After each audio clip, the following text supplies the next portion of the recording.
Okay, I call to order the May 19th meeting of the Rules Committee, and we will start with introductions on the dais. To my left, Mr. Dennis first, please. Good afternoon, Garrett Dennis, Administration. Nayeli Jimenez, Sponsor Research.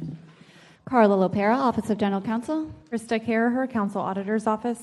Good afternoon, Michael Boylan, District 6. Terrence Freeman, at-large, Group 1. Nick Howland, at-large, Group 3. Good afternoon, Chris Miller, at-large, Group 5. Mike Gay, District 2. Good afternoon, Matt Carlucci, at-large, Group 4. Randy White, District 12, just visiting. Kevin Carrico, District 4, visiting today. All right, well, welcome, Council President and Council Vice President. Thanks for visiting us. So we're going to have a little complexity in the agenda today. What we will be doing first is taking up the appointees, starting with item number 6, followed by 17, 18, 35, and 36.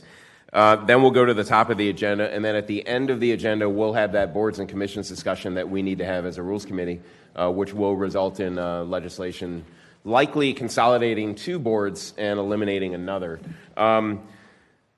Before we get into the agenda, we'll have public comments, and because we now have 12 comment cards, we're going to have to limit it to 2 minutes apiece, please. And one quick housekeeping item. Everyone saw the email last week. Today, committee members will be voting on the Surface Pros here rather than the computer screen. So you'll see the vote pop up on the screen to your left. And with that, let's get into public comment.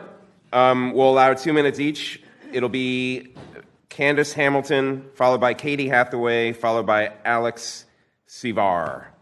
Yes, and Candace, please come up, state your name and address. Candace Hamilton, North Liberty Street. I didn't expect to be here today, but something came up in the news, which happened to be an effort by a school board member to, how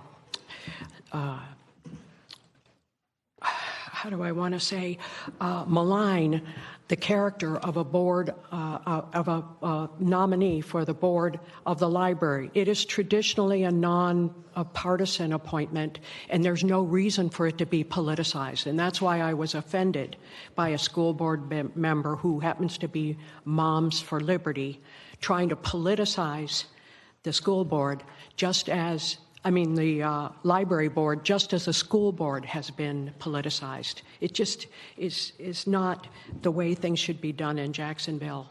Thank you. Thank you, ma'am. Next up is Katie Hathaway, followed by Alex Sivar, followed by Leslie. Good afternoon. My name's Katie Hathaway. My address is on file. I'm here to express my strong support of Elizabeth Anderson's nomination to the Jacksonville Library Board of Trustees. As an engaged citizen of Duval County, a proud public school parent, and a public school advocate for many years, I've seen firsthand Elizabeth's proven track record of principled leadership, deep community engagement, and steadfast commitment to education. Her experience and values make an ideal candidate to help steward one of our city's most cherished public institutions, our public libraries. It's deeply troubling to see Elizabeth subjected to a smear campaign rooted in political agendas and fueled by those seeking to ban books and limit access to diverse perspectives. These attacks are not only unfounded, they undermine the integrity of our public processes and threaten the very ideals that libraries stand for, the freedom of expression, intellectual freedom, and community empowerment. As elected leaders, you have the power and the responsibility to rise above these divisive tactics and affirm a vision for Jacksonville that's inclusive, forward-thinking, and rooted in truth. I urge you to confirm Elizabeth Anderson's appointment and take a stand against fear-mongering and misinformation threatening our democratic institutions. Thank you for your leadership and commitment to doing what's right for our city. And since it's 2 o'clock on a Monday, not everyone could be here to express their support of Ms. Anderson. We do have a sign-on letter from members of the community in support. As of 1 o'clock, this is in your inboxes. I have over 400 signatures of people standing with this nomination and urging you to confirm Ms. Anderson to this board. So I would like to submit this for the record. Who do I submit this to?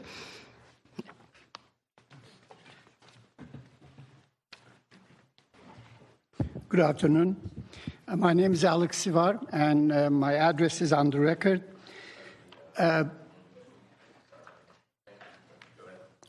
My name is Alex Sivar, chairman of the board for the Interfaith Center of Northeast Florida.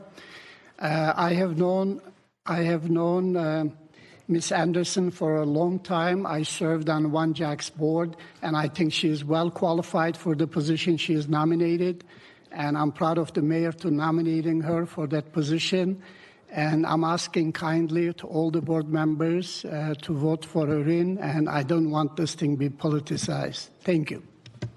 Thank you, sir. Next up, Ms. Leslie Young, followed by Mason Shoemaker, followed by Blake Harper. Good afternoon. My name is Leslie Young. My address is on file. I've had the opportunity to watch our local students seek support from their elected leaders. Some of them are here today. And while many leaders have been very receptive, there's others who've used this opportunity to criticize. I've been so impressed by the way the students have taken time to read through and understand exactly what the current legislation for cutting programs is all about, especially them being here today during their testing season.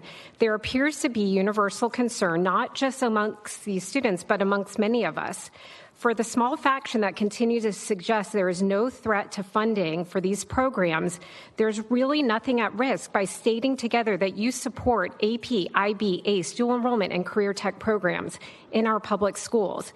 As someone who reads college applications and makes admission decisions, I can tell you firsthand, we must do everything possible to prevent any possibility these programs will be impacted by reduced funding. We will be at a disadvantage. I know this firsthand. It is my job. To date, I have yet to meet with anyone who's carefully read this legislation and walked away without serious concerns about the potential impact. Now is the time to listen, to lead, and to act. Our students are watching, and most importantly, they're counting on us. Let me be clear, there is absolutely nothing at risk by publicly stating your support for these programs, but there is everything at risk if we don't. I also proudly support Elizabeth Anderson, and I thank you for your time. Thank you. Next up, Mr. Mason Shoemaker, followed by Blake Harper, followed by Debbie DeCipio. Good afternoon. My name is Mason Shoemaker, and my address is on file. I'm here to support Elizabeth Anderson's nomination to the Jacksonville Public Library Board of Trustees. She's been an extraordinary leader for Duval County students and families, and I'm really disheartened to see partisan politics putting her nomination in jeopardy by a school board member, Melody Bolduc. And I urge you all to rise above the misinformation that this member has been spreading in political agendas and do what's right for the citizens of Jacksonville and confirm Ms. Anderson. Thank you. Thank you. Next up, Blake Harper, then Debbie DeCipio, then Daniel Henry.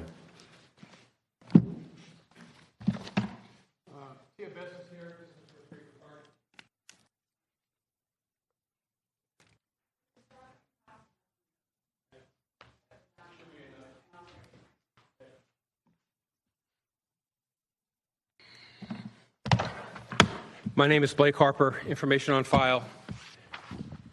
This is not about politics. This is about decency and the civility of a public comment. And it is absolutely amazing to me that Elizabeth Anderson will claim that those are the issues when she has called Tia Bess and her daughter a token. Now, that is a racial slur. What's interesting is that the public media has never exposed the fact that she said those things.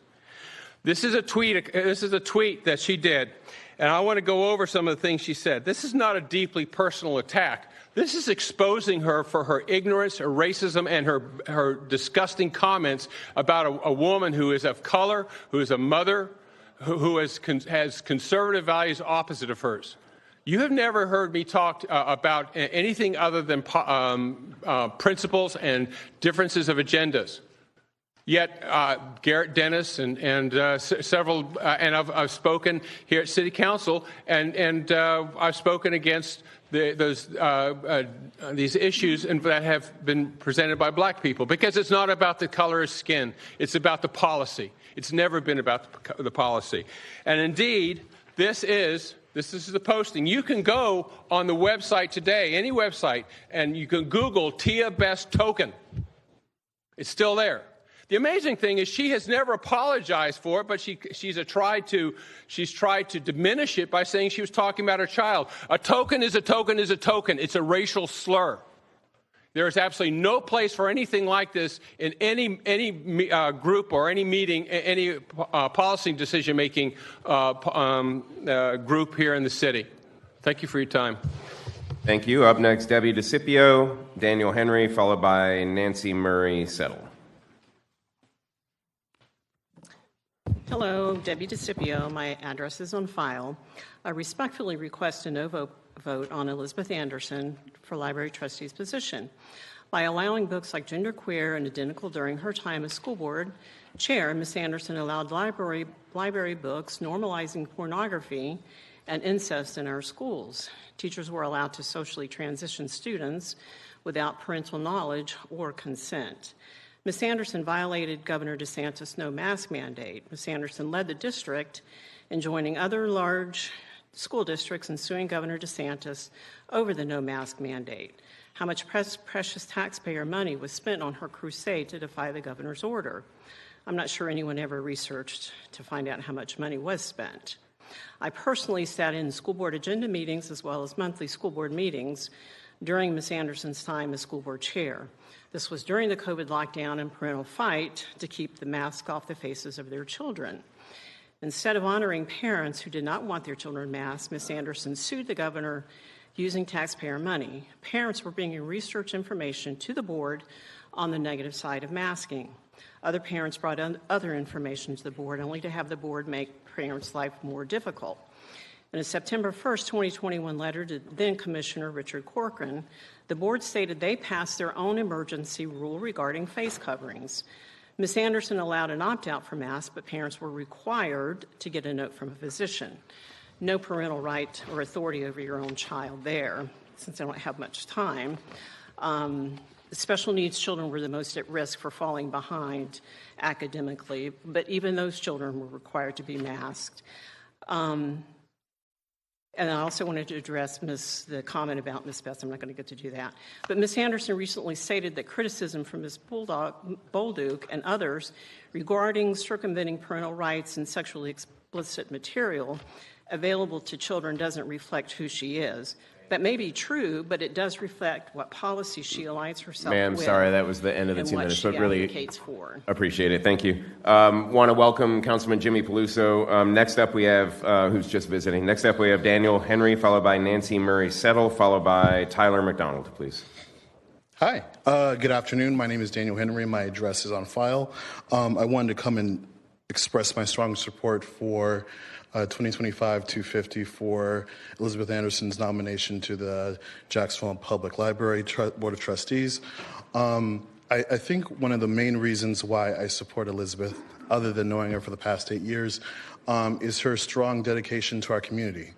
We're talking about someone who is a lifelong Jacksonvillian, who graduated from our own public schools, who was an educator in our public schools, who was elected to the school board to represent students in our public schools, who was elected chairman to represent our public schools.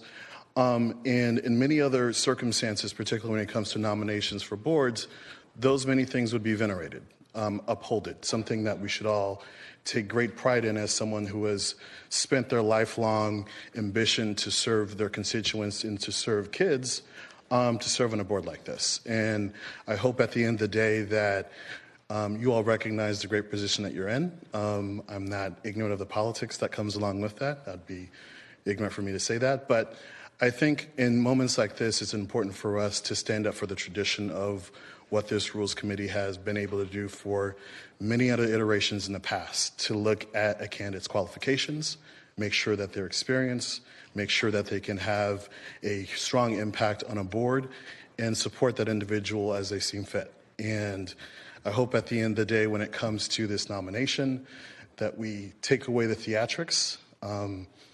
I think in many ways, I feel like I'm in a rendition of Scarlett's Letter right now, but ultimately, I think all of you, and I respect all of you, that you'll make the right decision for a board. I think all of us venerate as something that is important for our community, and it serves our students on an everyday basis. Thank you. Thank you, sir. Nancy Murray Settle, followed by Tyler McDonald, followed by Caden Young. Good afternoon. My name is Nancy Murray Settle, and my address is on file. I'm here in support of Elizabeth Anderson's appointment to the Board of Trustees of the Jacksonville Public Library. I am a librarian myself, a retired librarian. I've worked on many different levels, and I understand what goes into libraries as far as freedom of information and freedom of choice. I think that, like I heard the man Blake, and he's just grasping for straws, racially divisive kind of rhetoric. But what they're afraid of is someone who will not ban books. The Mom for Liberty person who spoke against Anderson with these vague allegations, this idea of like, oh, she doesn't support parental authority, the choice of parents, the role of parents. Libraries providing free access support parent choice. They're not asking the government to make choices about what books are or are not in the library. Let's leave it to the parents. Let parents have choice. If they don't want their child to read a book that is in the library or something, they can make that choice. We don't want the government, the right-wing Moms for Liberty people, dictating what is in the library. Elizabeth Anderson has worked in service for a community and is a valid public servant, and she would do wonderful on the Board of Trustees there. Again, freedom. We did free state of Florida. The mayor has the right and the freedom to appoint Elizabeth Anderson, a very intelligent, viable candidate, and I'm asking each of you to please move that nomination forward to City Council. Thank you for your service. Thank you, and welcome, Dr. Johnson. Next up, Tyler McDonald, Caden Young, Sherry McGill. Honorable Councilman, my name is Tyler McDonald, and my address is on file. As we find ourselves in the middle of another Rules Committee vote, me and Caden Young, as well as Elijah Stewart, a student from my school, are here to express our support for a resolution being referred by your committee to the council at large that tells you that you stand by our students and support our AP funding as it is. Now, I know you wouldn't expect somebody my age to come up here and support the status quo, but I'm up here to tell you how these programs have affected me. So right now I'm wearing a DCPS public school badge, something I've worn for the last 7 years, and as I prepare to graduate this Friday, I'd like to go over the pins that my school has gifted me. So right here is my AP Human Geography pin.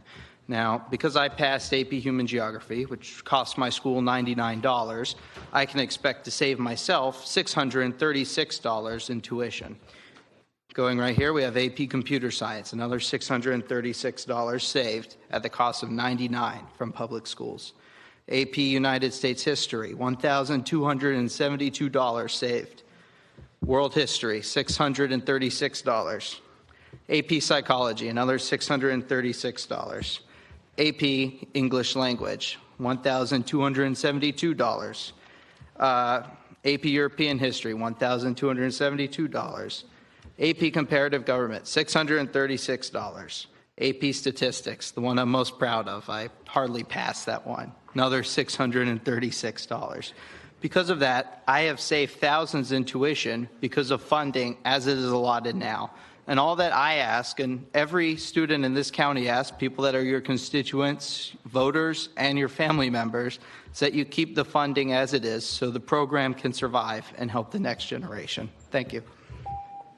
Thank you, sir. Next up, Caden Young, followed by Sherry McGill, followed by G. Brooke Venero. Mr. Young. Good evening, council members. My name is Caden Young. My address is on file. I'm here tonight to speak again about the resolution on school funding. Like many of my classmates who couldn't be here today, I have an ACE exam tomorrow. I should be studying for my ACE exam tomorrow, but I'm here because I believe the student voices should deserve to be heard. Council members, you are elected to represent this entire community, including its students. And right now, we are asking you to stand with us. We're not asking for anything radical. This resolution doesn't attack anyone or name names. It simply says that this council supports maintaining or increasing funding for public schools. That's all. No attacks, nothing named, just support for the students. Now, I'm just a student. I don't have career in policy or years of political experience, but I do have a front row seat to how these decisions affect real classrooms. From the last city council meeting, some members may be ill-informed on what these bills say. So here's what they actually would do. They would send money to the district without any requirement that it actually goes back to the schools. And it would cut 50% of the bonus fundings for these programs that many schools rely on to not just give the students support, but to pay all the teachers on their payroll. So I ask you all, at Council at Large, if you're unwilling to stand up for the students who rely on these funds now, when will you? If those funds don't directly go to schools and the students who need them the most, then who benefits and who feels the burden of this cost? Thank you for your time. Thank you, Mr. Young. Next up, Sherry McGill, followed by G. Brooke Beneru, followed by Gamble Scott, please. Good afternoon, Sherry McGill. My address is on file. I, too, am here to speak on behalf of Elizabeth Anderson's appointment to the library board. I didn't plan to be here today, but when I picked up the newspaper this morning, I thought, you know, what better than to come down and speak on behalf of a woman who tirelessly works day in and day out to unify this community, which is becoming increasingly divided. Full disclosure, I sit on the One Jacks Advisory Committee, and it is through that relationship that I know Ms. Anderson. I know her to be honest, decent, open-minded, intelligent, thoughtful, and a tireless advocate for the best things in our community. As many of you know, I worked for 27 years in the philanthropic sector in Jacksonville, trying also to fund programs that bring people together, that serve our poorest members, and that speaks to the best in all of us. It's deeply disturbing to me at this late stage in my life that Jacksonville has reached the point that it's reached, that we vilify and attack the character of people who literally volunteer their time on our behalf. So I am asking you to support Ms. Anderson's appointment to the library board. Thank you very much. Thank you. Next up, we have G. Brooke Beneru, followed by Gamble Scott, followed by Tia Bess. Good afternoon. My name is Jean Brooke Babineau, and I'm here in support of Elizabeth Anderson. One need really give some consideration and a little bit of research online to find out who is demeaning her and who is supporting her. And if you do the research, you will see that moms demand liberty, and their aggressive and totalitarian mindsets. If they're against someone, that's a pretty good recommendation, and that's someone that should really be considered because of her background, her history, and talk to some of her students, talk to some of the people that she's helped. Then you get a real deeper understanding. And that's it. I shan't take up any more of your time. Do your research, please. Thank you. Sir, will you either state your address or just say address is on file, because we do have it written here? Say again? Will you just state your address, or in lieu, just say address on file, because it's written here? Oh, address on file. Perfect. Thank you, sir. Thank you. Next up, Gamble Scott, followed by Tia Bess, followed by Melissa Hawes-Reagan. Sorry about that. Good afternoon. My name is Gamble Scott. My address is on file. I am here today to express my strong support for Elizabeth Anderson's nomination to the Jacksonville Public Library Board of Trustees.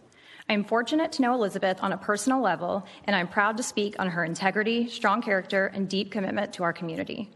She has served in many roles, both as an employee and as a volunteer, where she dedicates herself to the betterment of our public schools, children, teachers, and all families in this community.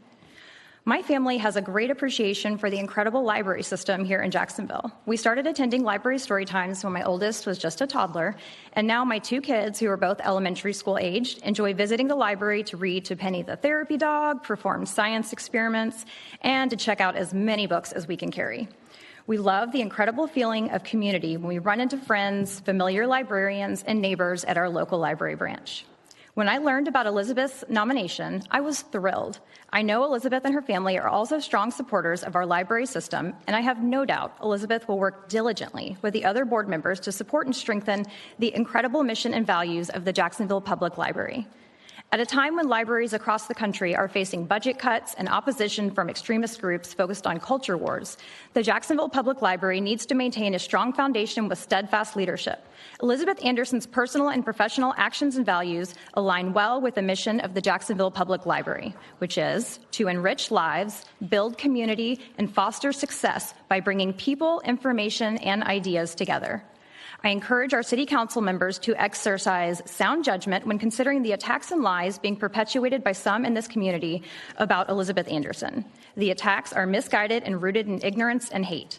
The implication that Ms. Anderson would have a negative and harmful effect on our library system and the safety of children in our community would be laughable were it not egregiously offensive and completely false. I put my trust in you as leaders in our community to rise above divisive tactics and confirm Elizabeth Anderson. Thank you, ma'am. Tia Bess, followed by Melissa Hausreagan, followed by Senator Audrey Gibson. Thank you very much. My name is Tia Bess, and my address is on file. I'm a black woman. Look at me. I don't appreciate going into my child's education environment and being called a token, as Miss Elizabeth Anderson did.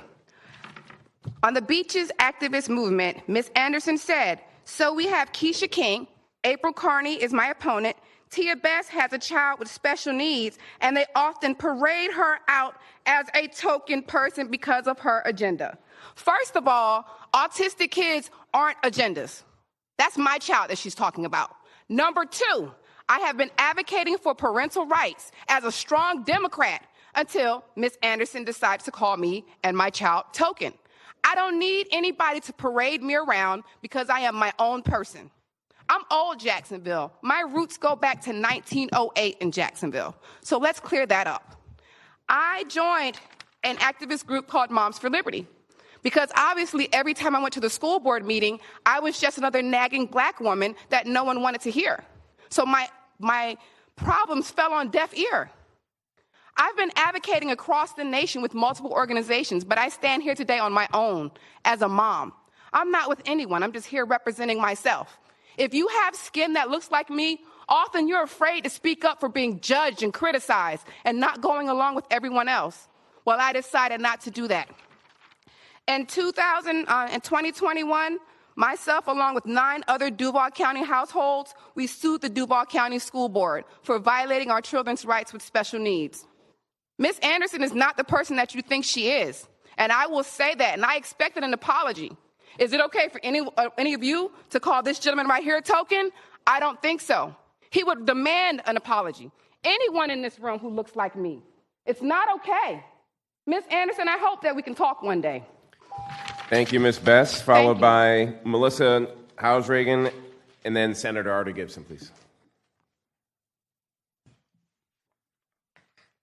Good afternoon, Rules Committee. Melissa Houseman. Sorry for my bad handwriting. It's always been that way. I'm a political scientist of 35 years standing, longtime educator, obviously both in the United States and Canada. I strongly support Ms. Anderson's nomination to the Library Committee. I'm not here to relitigate the school committee election because obviously that's been settled. And as we know, a certain group has gained control of the school committee. So there really is no earthly reason to be pushing this up to the library board level. Ms. Anderson has amply proved her credentials to be a vital and good member of the school board, the library board, and I endorse her wholeheartedly. Again, as an educator of 35 years standing in 2 different countries, I know what it takes to have a broad and inclusive mind, and basically I support her with no reservation whatsoever. And thank you for your consideration, and I hope the Rules Committee will support her because there are lots of good things there to support. Thank you again. Thank you, ma'am. And our final speaker, Senator Audrey Gibson.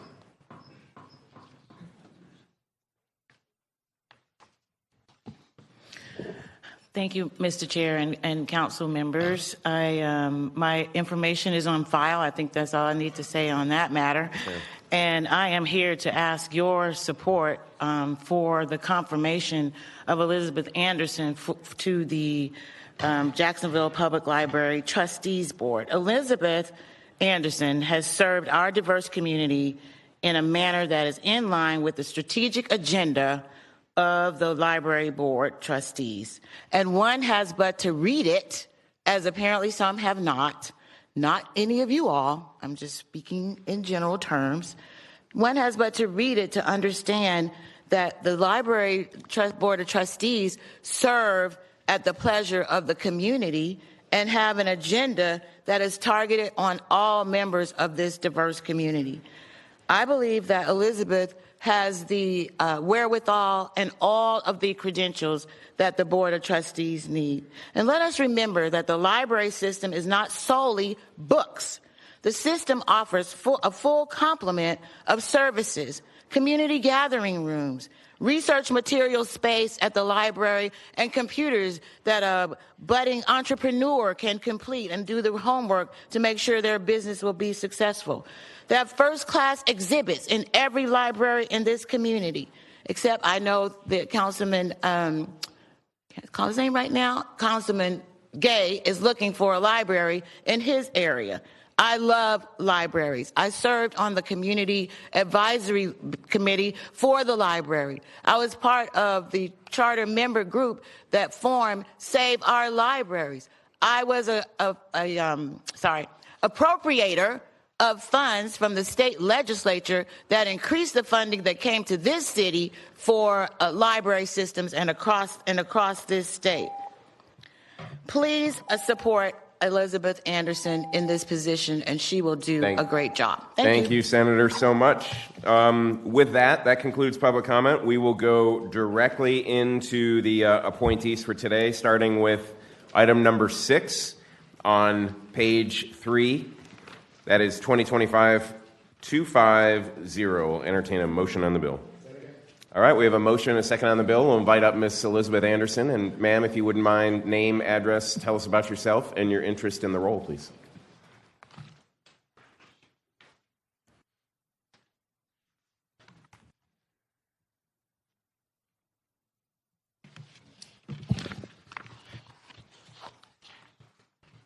Good afternoon. I want to begin by thanking Mayor Deegan for recommending me for this opportunity. I appreciate her belief in me and my ability to serve our great city on the Jacksonville Public Library Board of Trustees. And I want to thank you, Councilman Howland, Chairman of the Rules Committee, and the entire committee for allowing me to come before you today. My name is Elizabeth Anderson. My address is on file. And as outlined in my resume, which you've all received, I have a deep commitment to our community and a passion for public service. Currently, I serve as the CEO of One Jacks, where I develop and implement community and youth programs related to resilience, civility, and building bridges of understanding among people of all beliefs, faiths, and backgrounds. In this role, I oversee our budget and manage a dedicated team. Leading a nonprofit requires strong strategic planning, collaboration, and communication skills, all of which are essential assets that I can bring in my role as a trustee. Before beginning my role at One Jacks, just over a year ago, I served on the Duval County School Board from 2018 to 2022, where I was responsible for helping to oversee a $2 billion budget and setting policies that impact our entire educational system. A few highlights from my time on the board include the successful passage of 2 local referendums to address critical funding shortfalls. In November of 2020, I was selected by my colleagues to serve as the chair. During this time, I had the honor of overseeing several legacy initiatives.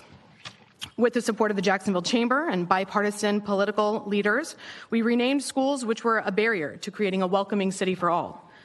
With the support of consultants, I led the board through the development and launch of a 5-year strategic plan with goals on improving literacy rates, addressing the need for soft skills development for our students, and expanding relevant career and technical education pathways. I worked with staff to launch the Citizens Oversight Committee to provide transparency to the community for the half-penny sales tax for capital projects. and I established a board committee to oversee the development of policy and process for launching the district's first audit advisory committee, which continues to provide another layer of transparency and accountability to taxpayers for their investment in our public schools. In addition to these accomplishments as the chair, I also served as the legislative liaison for 2 years, where I was dedicated to learning and advocating for a free and fair public education system.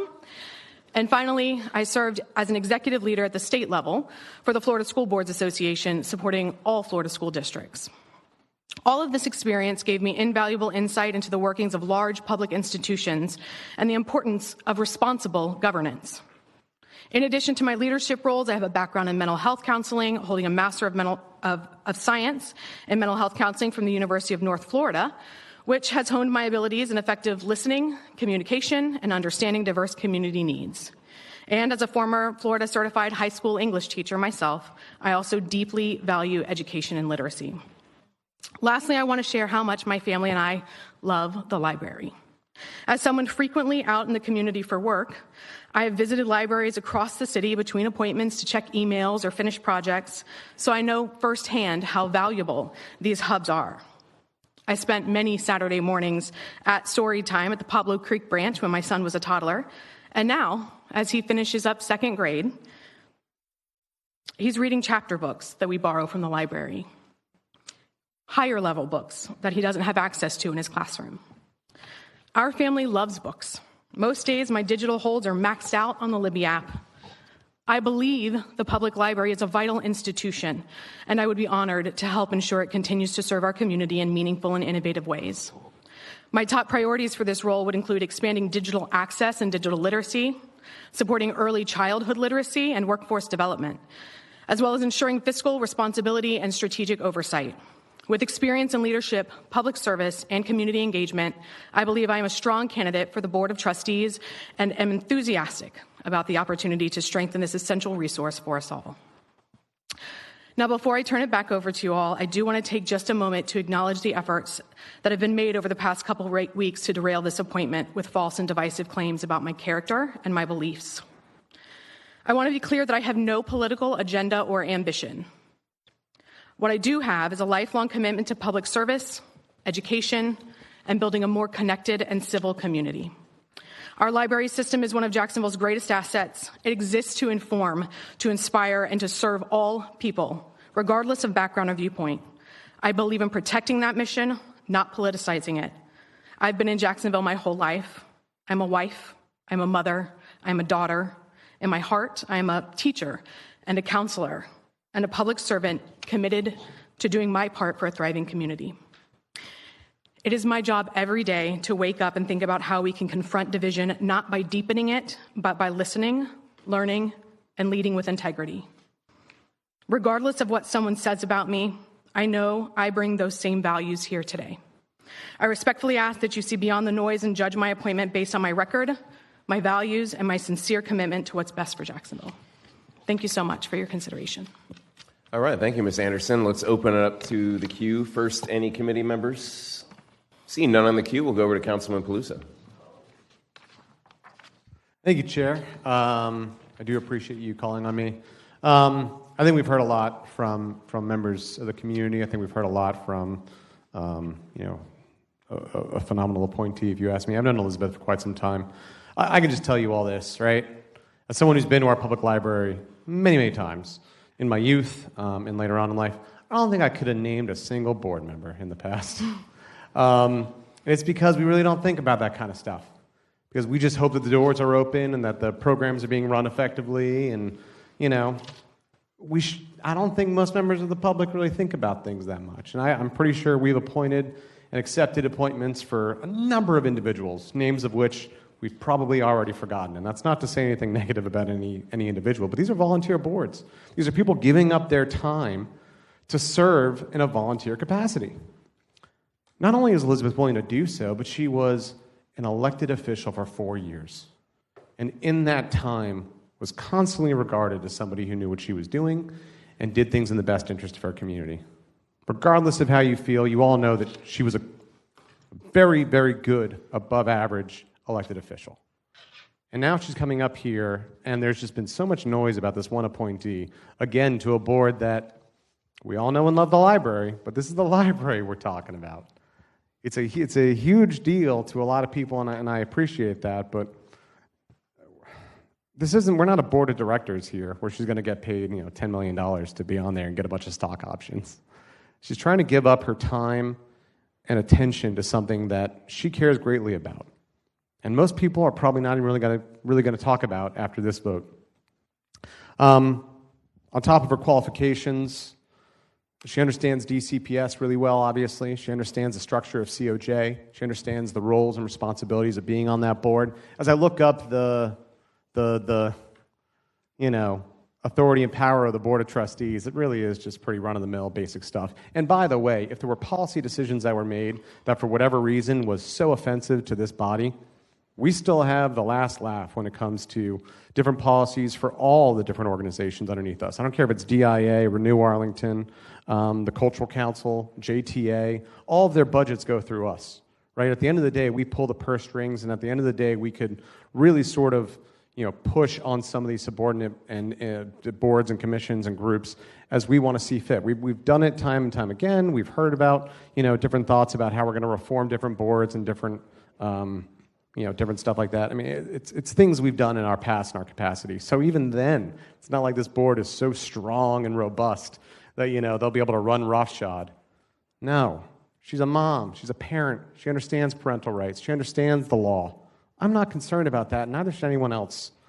On top of that, she's CEO of an incredible nonprofit where her board voted on her to take this position. Board members that include, let's see, Bill Bond, Frank Denton, who used to run the Times-Union, Steve Halverson, Connie Hodges, Sherry McGill, Jerry Mallett, Mark Mayo, David Miller, someone well known to us, Pam Paul, Isaiah Oliver, and of course, Audrey Moran. All respected members of this community that had no problem with her operating as CEO for this major nonprofit. Now, all of a sudden, we're concerned about the library board? I'm just saying, this has become a larger issue than it needs to be. I hope that we recognize what this is and that she's more than qualified to take this position. So many important members of our community have trusted her in her capacity as CEO of One Jacks. Vote this up. Let's move forward. There's a lot more on this agenda, and I'm sorry, Lizzie, you've had to go through with all this. Thank you, Mr. Peluso. Two committee members on the queue, Mr. Carlucci, followed by Mr. Freeman. Thank you, Mr. Chair, and I don't have any questions for Ms. Anderson.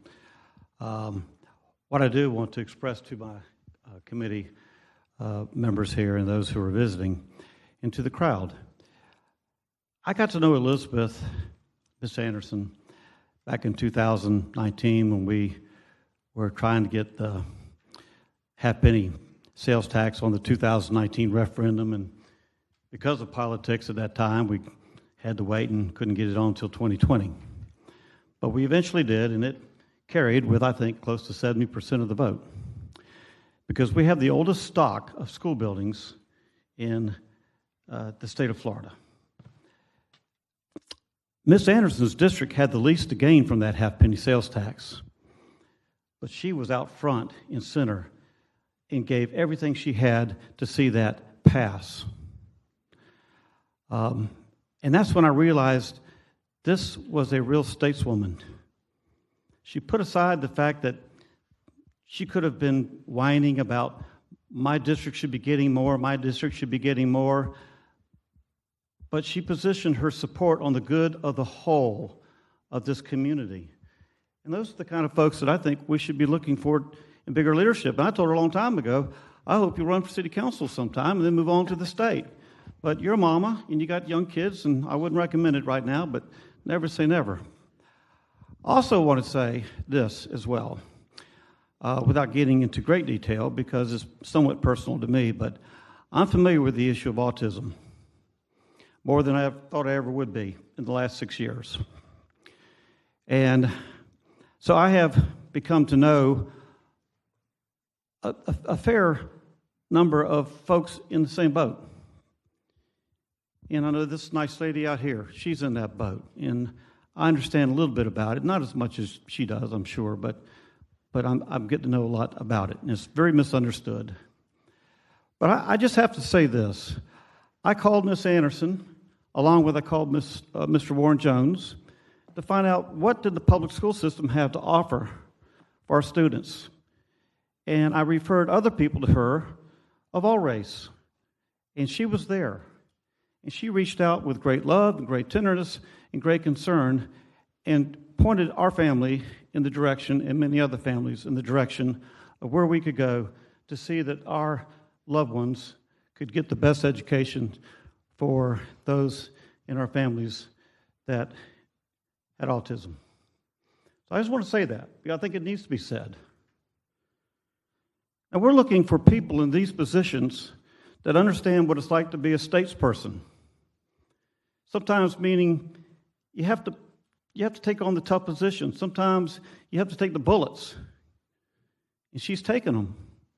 And as far as I know, she's taken them all for the right reasons.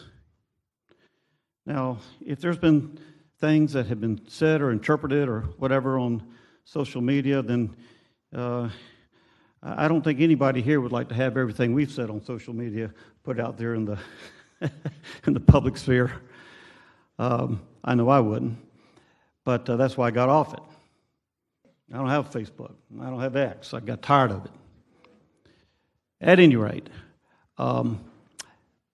Ms. Anderson is so qualified for what I think is one of the most important and exciting opportunities in Jacksonville to be on this board of libraries at a time when literacy is so important in Jacksonville. We should be very happy that she's willing to have gone through what she's had to go through the last, 2 weeks, a month, however long. Some of the emails I've gotten, I'm just like, they don't know this lady. Well, I do. And she has my total unconditional support. I'm not sure that she and I agree on everything, but I know one thing. She's willing to lay it all out and do what she believes, and she loves Jacksonville. And that's what I care about first and foremost. So I wanted to take time to share my testimony about her courage, but I also wanted to take time to talk about her compassion in helping me and other family members that had come together around this issue of autism, as of many others, in the way that she helped, and I've always appreciated that, Elizabeth, and I thank you for it very much. All right, 48 minutes in the meeting. We've not yet taken a vote, so let's try to speed things up. We have a whole bunch of other votes where people are here waiting to discuss them or see the results of them. Mr. Boylan, followed by Dr. Johnson, followed by Mr. Freeman. Thank you, Mr. Chair. Through the chair, to Ms. Anderson, 3 questions. Number one, I'll give you the easy ones first. Your understanding of the role of the Board of Trustee, as a Board of Trustee member, can you speak to that? Sure. As a Board of Trustee member, I am responsible for governance, which is going to be helping to oversee the budget and set the strategic direction for the Board of the Library Trustees. I served on the committee that's hired Mr. Rogers, and so I know ultimately, intimately, what his responsibility is in terms of inventory, et cetera, the management of the operation. And you were correct to say your role is governance in this process, moving it forward. Number 2, I shared an email or text with a mutual friend this morning and said, I kind of wish she'd withdraw for the good of the whole. Why did, because as she said, as you've heard, it's been very contentious across the board. It's been easier for you to step away and say, why do I want to be in the middle of this divisive conversation? So tell me why you want to be in the middle of this divisive conversation. I certainly don't want to be in the middle of a divisive conversation, but I don't think that we can let the divisiveness hijack our public processes. I believe I'm qualified to serve in this capacity, and more importantly, I want to be able to continue to move this city forward. And it shouldn't be about misinformation or divisive rhetoric. So I feel a responsibility to stand up not only for myself, but for the processes in our great city. Mr. Carmelucci mentioned it, and I want to speak specifically to the Tia Best situation. We all say things we regret, either in social media or in person. Lord knows I've got a whole long list of those. Do you want to speak to and respond to that particular situation? Thank you, Councilmember Boylan. I would be happy to. I think that it's important to start first and foremost by saying that tokenism is unequivocally wrong, and the exploitation of marginalized people for political gain is wrong. And I don't know how to call that out without using the word token. And I think in any occasion where there is an opportunity to stand up and call out a practice that is not okay, we should. So you don't regret your comment? I do not regret calling out what I believe is an unhealthy and unfair practice. If anyone was hurt by that or their feelings were hurt, then certainly I regret that. It's never my intention to hurt someone. But I do hope that it is my intention in all of the work that I do, it would be my intention as in every role that I get to have in this city, that we work toward inclusive spaces where lots of voices are at the table so that we can really ensure that we are hearing the majority and that we are innovative and creative in our approaches. And I hope that activists and advocacy groups make that a priority as well. Well, I think your current role, your experience in the past speaks, I think, volumes to you're willing to make the kind of commitment necessary to serve in this capacity. So I appreciate that as well. Thank you. All right, over to Dr. Johnson, followed by Mr. Freeman. Thank you much, Mr. Chair, and thank you for indulging me being a little bit behind today after other meetings. I did have a few remarks that I wanted to share, but before I did, very quickly, I'm going to keep it brief because I know we need to get to other business. Through the chair, Ms. Anderson, I hate to put you on the spot, but I'm going to ask you to do something for me. We all heard Ms. Bess, and you could hear the exacerbation in her voice when she came up here. Clearly, she was offended. Would you apologize to her now? I am so sorry that Ms. Bess was offended. And I've heard you say that before. You've told me that on the phone. I keep hearing it out there. Ms. Bess, I know you're here. I hope there is the apology publicly through the chair to the crowd that for years, it seems like you never got publicly. It just happened in the dais, from the dais and for the Jacksonville City Council. So I want that that's number one.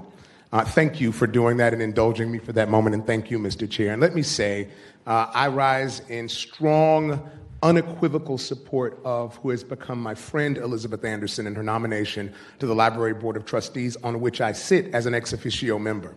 But let's be clear, this nomination is not controversial because of Elizabeth's qualifications. It's controversial because she did something that all of us have had the audacity to do, and that's to lead in the face of inconvenience. So as I speak, I thank you for being a leader when it was an inconvenient time for many to lead. You put children before politics, but what was most important to me as I looked through this is there was an individual who did not tend to bend because of performative outrage. I saw that over and over. I heard the negative things that were said, things that just were not true. I've gotten emails. I have a dossier of information, if anyone wishes to see it, that not only uses statistical analysis, but case law as well. And so the things that are said are all hyperbole and just not true. And so I think we need to look at those things and find a way to intelligently make decisions and not just because of groupthink. Let's not forget, this is a former teacher who went back to school after teaching to become a licensed mental health counselor because she saw a need in families and students and systems. That's not weakness. That's what service looks like. So when she became this leader of the school board, because it wasn't something that was forced, they elected and selected her to lead that body. We saw from our community journalism spaces that she was said to be one of the best board members, but it wasn't because she played it safe. And I think we cannot play it safe because some people say things that are just ill-conceived. I can't tell you some of the vitriolic things, which I'm sure we've all seen in our different emails, that have said things that are just untrue. I saw an excerpt from a book come to me, and I happened to attend an event where I saw Miss Anderson, and I went up to her, just wanted to do my own unscientific experiment, and I asked her about the book. She had no idea of the book I was speaking of. But in the emails that I received, they accused her of pedophilia because of the contents of the book that she had never read before or even heard of. So I think we have to do a better job of being arbiters of what is truly correct and finding the truth, or simply hyperbole. Let's call this what it is. It is the fear of bold leadership and manufactured outrage in many spaces and places. So we've got to be ones and have the courage to stand up for intelligence, to stand up for mental health, to stand up for someone who chooses to believe in the possibility. The library system is one of the most sacred spaces of civic life. And here in this space at this time, we have someone who is willing to say, I will stand up, I will do the hard work, I will bring these things that need to be brought forward. So I stand with former board member Anderson, not just because of I've gotten to know her and know her character, but I stood and stand with her because it is important. I didn't just vote for this, or I will not just be voting for this legislation. I co-sponsored it because our community needs the kind of leadership that may not be the kind that shouts the loudest, but that listens and lifts as it leads. Today, we have an opportunity, a responsibility to get it done. Let's vote for Ms. Anderson and do it. Thank you. Over to Mr. Freeman. Thank you, Mr. Chair. And Ms. Anderson, thank you so much for putting yourself forward to serve in this capacity. I'm not sure if anyone told you, you don't have to remain standing up there if you would like to take a seat. So I don't have any questions for you. I just have some comments to make. One, I'm extremely frustrated. And my frustration comes in my 10 years now being up here, going on finishing 7 as a council member, in my years prior as an ECA, and then paying attention from outside. And I can't remember the frequency of appointments that have been recommended to this council that have led to a public discourse of individuals that ultimately and further divide us as a community. I cannot recall seeing as many as I've seen in the last 2 years. And I'm extremely frustrated because I don't think that these are conversations that we have to have in this public space. These are conversations that have been chosen for us to have in this space to create this narrative that now, I'm getting phone calls from dear friends yielding or trying to persuade me one way or the other. Maybe I've just been spoiled over the last 10 years or so, or close to 10 years of being up here. But I just can't get over how many we've seen come through. And it's unfortunate. It's unfortunate, Mr. Chair, that to the body, that we find ourselves poised to take a vote yet again for whatever your reasons may be. And as I've always said up here, whether you're for it or against it, I'm going to love you as a person still and agree to disagree with you at times. But for various reasons that I know that the administration's aware of. And I do want to give Brittany a lot of credit because she has now definitely come down and met me at my office on some other issues and has come to my office in City Hall and asked, where are you on this issue? How can we help get you better in this situation? But I don't see this happening with appointments. It's almost like we want the city to see us as leaders, debate, fight, whatever the term is that you all want to use. And this is why I'm trying my best not to feed into that narrative of that monster. But it's almost like the administration, they're aware of this, and they're still making us take this vote today. And I'm okay with it. And I will stand by my vote, and I will gladly meet with anyone to share with. The same thing I've told some previous ones, give it a little more time. And I think that these conversations are different. But right now, I'm not sure that this vote is one that's going to be favorable. And I don't think that this is a conversation that we necessarily could have had. I will say one thing was said now today that was troubling to me as an individual who has been referenced by many different names other than the name that my parents gave me at birth. And I am an elected official, which means I am open to it, and I have very thick skin. But as a former educator, and I oftentimes tell my kids this as well, an apology because someone is offended, not because of the action that you did, are two different things. And so I was not going to even go down that route until I did hear that. And that is extremely troubling to me. extremely troubling to me. So I would hope that at a later point, whatever offensive action took place, if you're very sincere in the fact that you might have offended them, you go back and you justify that with that individual. I think that's what will make that scenario right. With that, Mr. Chair, I'm ready to take a vote. All right. And with that, I see no other speakers on the queue. Ms. Anderson, thank you so much for coming up to plead your case and tell us about yourself.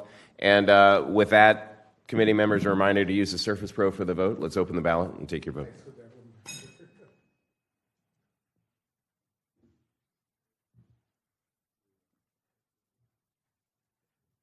Three yeas, 5 nays. And by your vote, 2025-0250 fails, and it will move on to City Council next Tuesday night with a recommendation from the Rules Committee to deny. All right, with that, let's move on to page 11, item number 17, 2025-0299. And that is the appointment of Mr. Trevor Lee to the DIA board. We have a motion and a second. On the bill, Mr. Lee, if you wouldn't mind coming up and introduce yourself. Name, address, a little bit about your background and your interest in the role, please. Thank you so much, Councilmember Howland. My name is Trevor Lee. My address is 1301 River Place Boulevard, Jacksonville, Florida. I'm a Jacksonville native. I've served on the DDRB for 7 years. Yes. If you all wouldn't mind keeping it quiet out of respect for Mr. Lee who's trying to address the council, we'd appreciate that. Thank you. Mr. Lee, if you don't mind taking a second here, I apologize. No problem. No problem.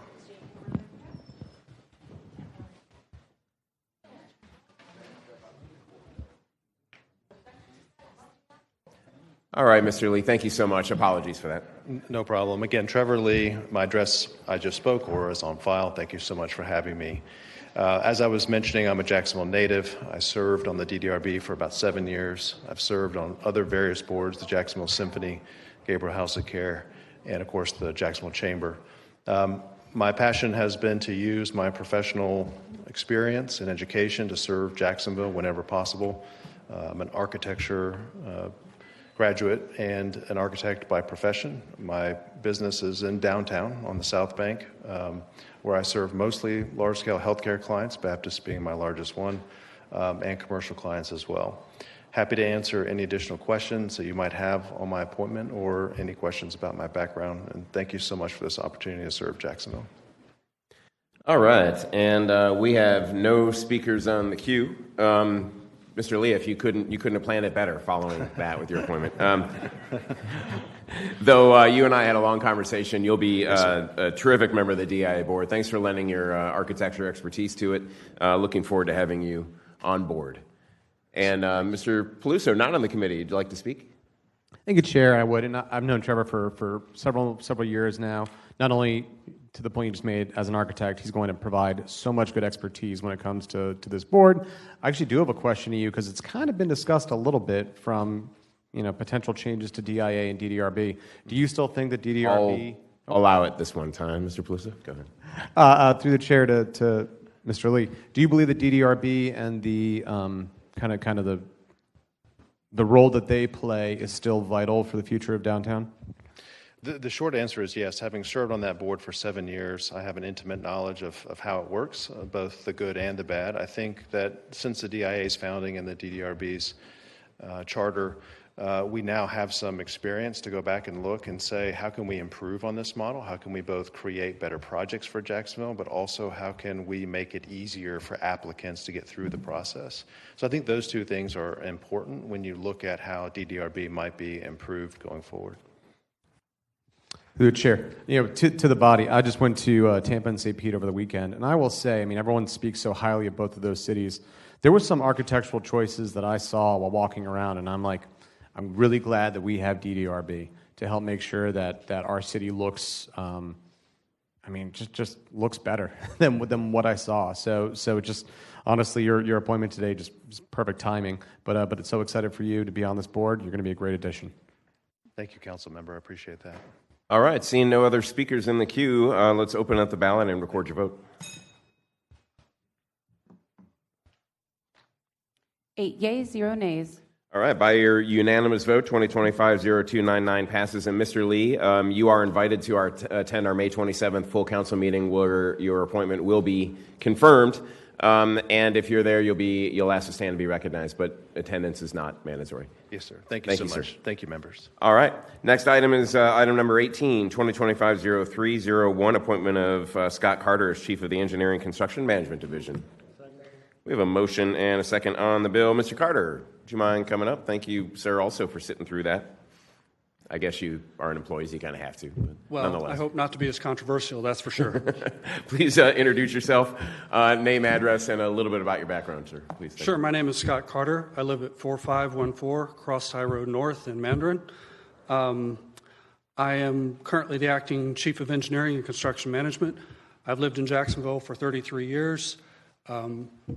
Most of my experience has been as a design consultant for DOT, the city, JEA, JTA, the various counties nearby. This opportunity for me is a whole new opportunity because I've always been on the private side.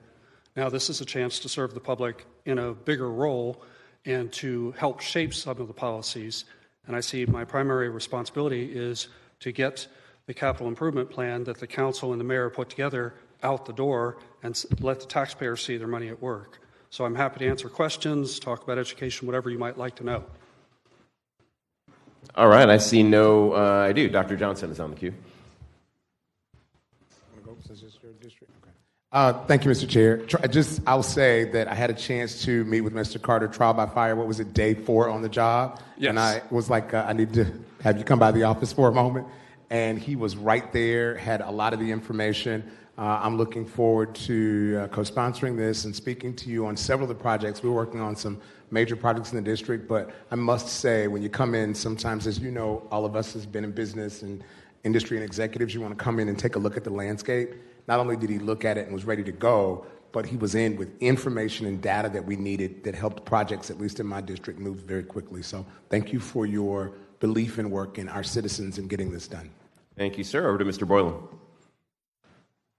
Thank you, Mr. Chair. And through the chair, Mr. Carter, I owe you an apology, as you well know. You came to visit with me on a couple of projects, one of which is Mandarin Meadows South. And you and I went out there, met with the neighbors. After about 45 minutes to an hour, we were joined by the other neighbor, at which point in time, who thought he knew more than you and I put together about the situation. For me, that was my cue to leave. So I left you high and dry to work with that gentleman for the next hour, walking and wading through the brush to show him what clearing was supposed to happen. So to me, that's really remarkable that you took the time to do that and your willingness to do so. I do appreciate it very much. Looking forward to continue to work with you, and I promise to be a better steward next time. Well, it was neither high nor dry, but yes, we got to see the back of his lot as well. Yeah, related to that, no other speakers on the queue. Since you live in Mandarin, I only have one question as the chair. Sidewalks or no sidewalks? No, you don't have to answer that. You don't have to answer I did have the opportunity to hear all the public input on that at Councilman Boylan's meeting. All right. Seeing no other speakers in the queue, thank you, Mr. Carter, for sharing a little bit of background. Let's open the ballot and record your vote.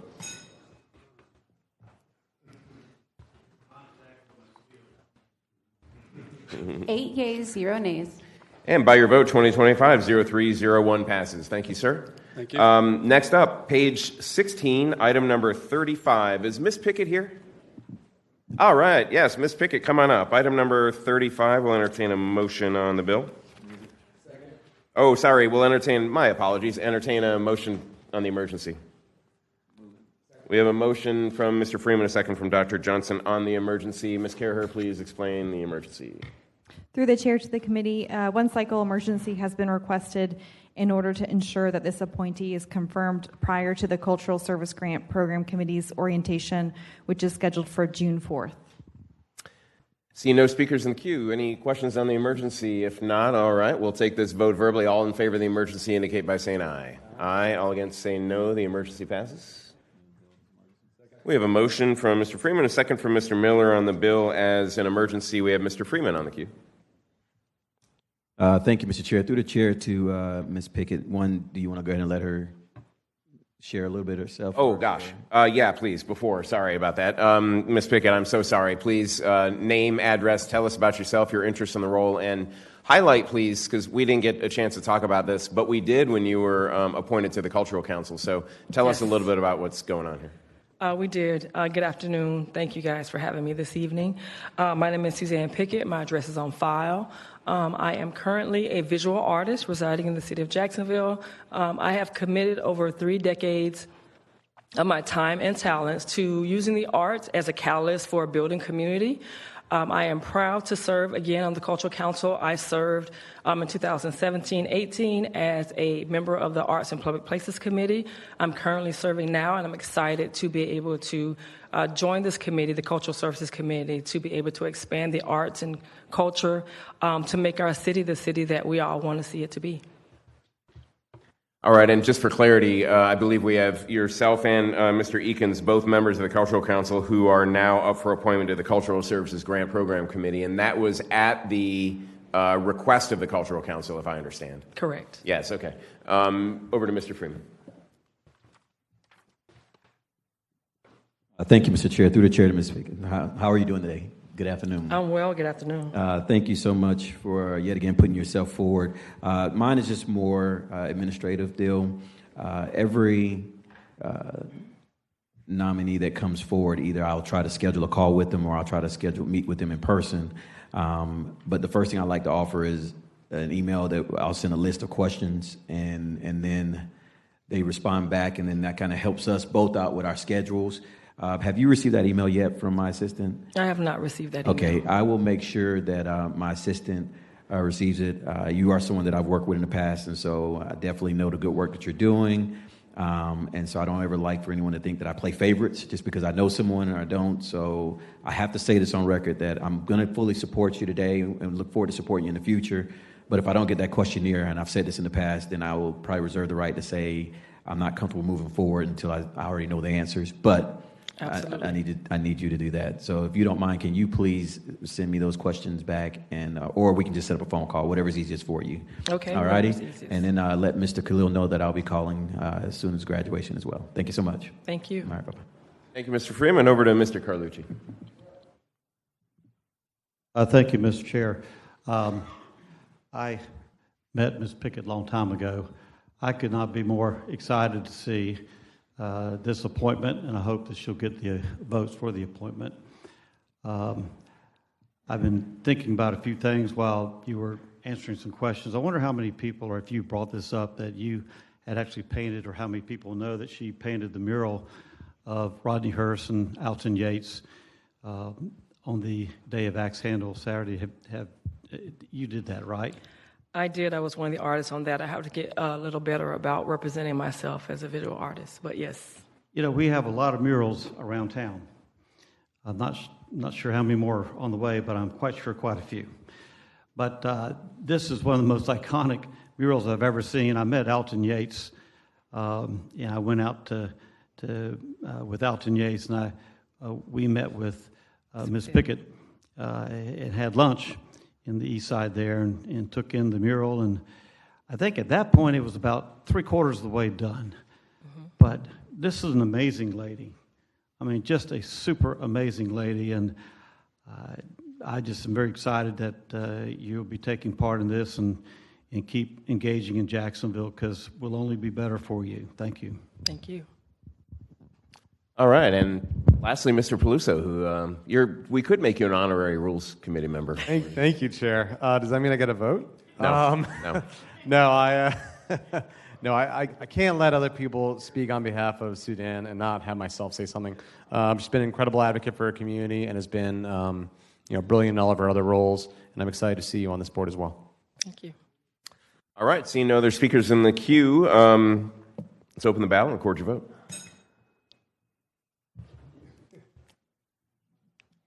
Eight yeas, 0 nays. All right, by your unanimous vote, 2025-0352 passes. Ms. Pickett, thank you very much. And you heard me before.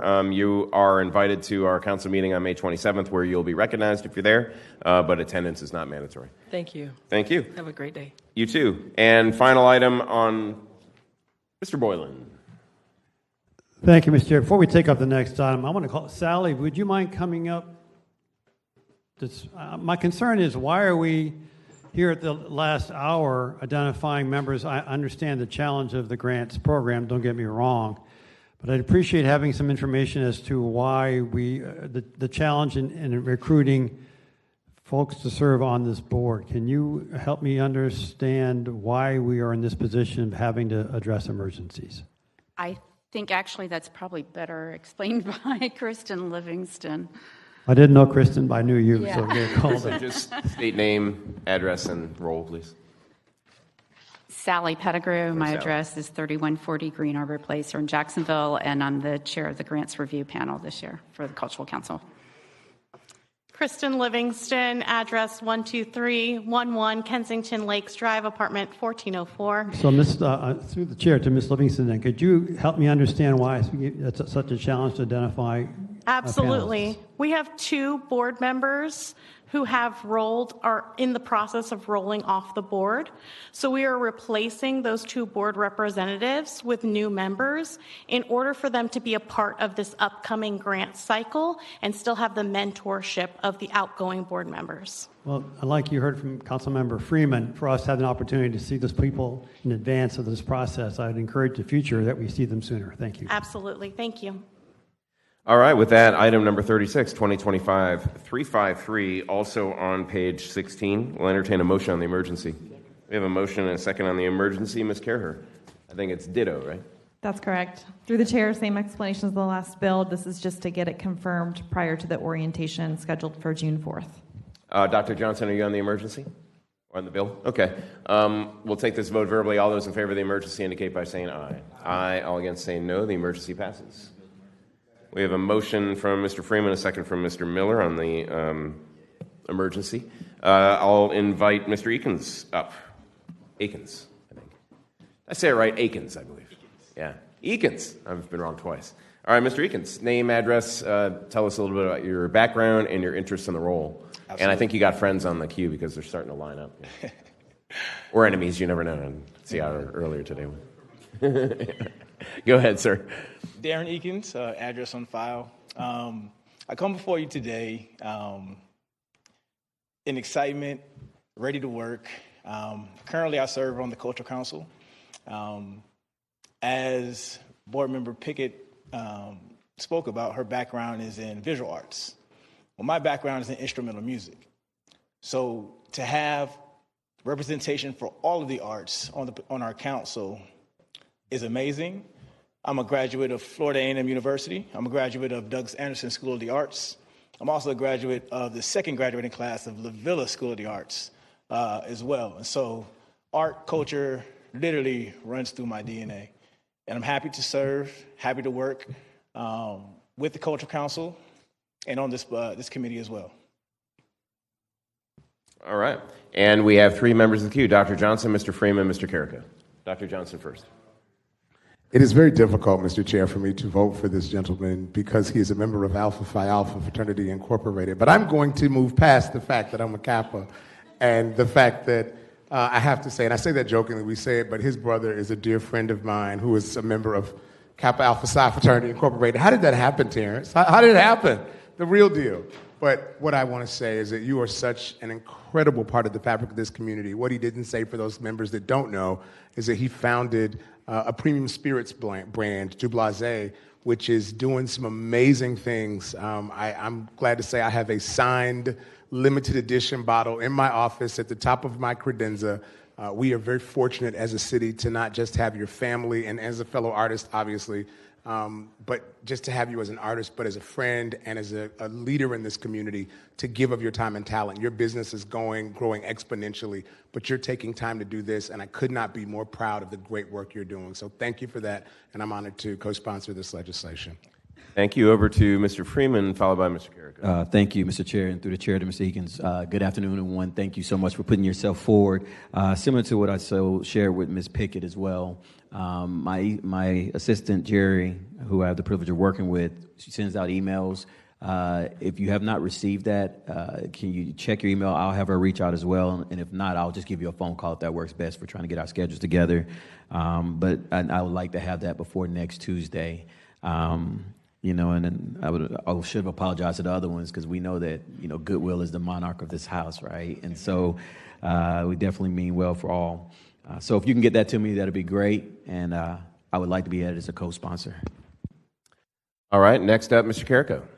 Thank you, Mr. Chair. Just wanted to be added as a co-sponsor. I've known Darren for a couple of years now and know that he thrives in ice-cold situations. He's always first to show up when the community is in need. And I mean that. Anytime you go to a charity event, a fundraiser, you'll see him there with his product, giving that to the community so they can raise funds and make a difference. And also, I believe Du Bois has a foundation as well who works with young people. So very proud of the business you've created and the fact that you're giving back to the community, and happy to co-sponsor, and thank you for your service. All right. And, oh gosh, Mr. Peluso. Thank you, Chair. Again, I'm gonna known put a Darren for clock quite on some you time, huge supporter. I would like to be a co-sponsor on this as well. But I do have to say, Council Vice President Carrico just said, he gives his product to the community.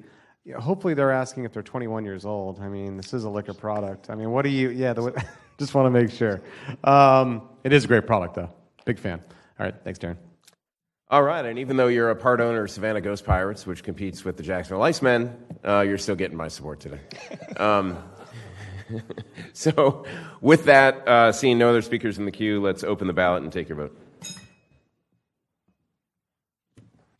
8 yeas, 0 nays. And by your vote, 2025-0353 passes. Mr. Eakins, we'll see you Tuesday, but it's not mandatory, just voluntary. If you're there, we'll ask you to stand and be recognized. Thank you. Congratulations. Thank you. That completes our appointees. Mr. Young, you're still here, right? Why don't we, because you got to go study for that ACES exam, why don't we next take up the bill that is Mr. Carlucci's. It's item number 19 on the agenda, page 12, 2025-0302. We have a motion and a second on the amendment. Ms. Carrier, do you have time to catch up? I called that audible there. Please explain the amendment. Yes, through the chair to the committee, the amendment will just remove the emergency language. If you recall, this bill was filed as an emergency upon introduction, so we just need to strike that language from the bill. Mr. Carlucci, you want to speak on the bill or the amendment? Can I wait and bring you up on the bill? Okay, so the amendment is to strike the emergency language. We'll take this vote verbally. All those in favor indicate by saying aye. Aye. The amendment passes. We have a motion and a second on the bill as amended. Mr. Carlucci. Well, I'll make this short because perhaps I'll get the votes, but this resolution was modeled after the resolution the Chamber of Commerce did. That's okay, no worries. Modeled after the Chamber of Commerce resolution. There's nothing in there negative at all. I've heard a lot of people say, oh, it's just a city council resolution. Well, you know what? This young man was an intern of mine, and he reached out to me and asked if I could help give the students a platform. That's what I did. Plain and simple. Nothing in there to take a shot at whoever, whatever. It was a shot at supporting advanced placement. And I know for a fact that we need to at least send some type of message from the council as this young man and the other young people here to Tallahassee, a signal that we support advanced placement. And that's all this bill does. And so I will stop with that unless I need to get engaged again, at which I'll be very happy to be re-engaged as well. Thank you. Over to Mr. Freeman.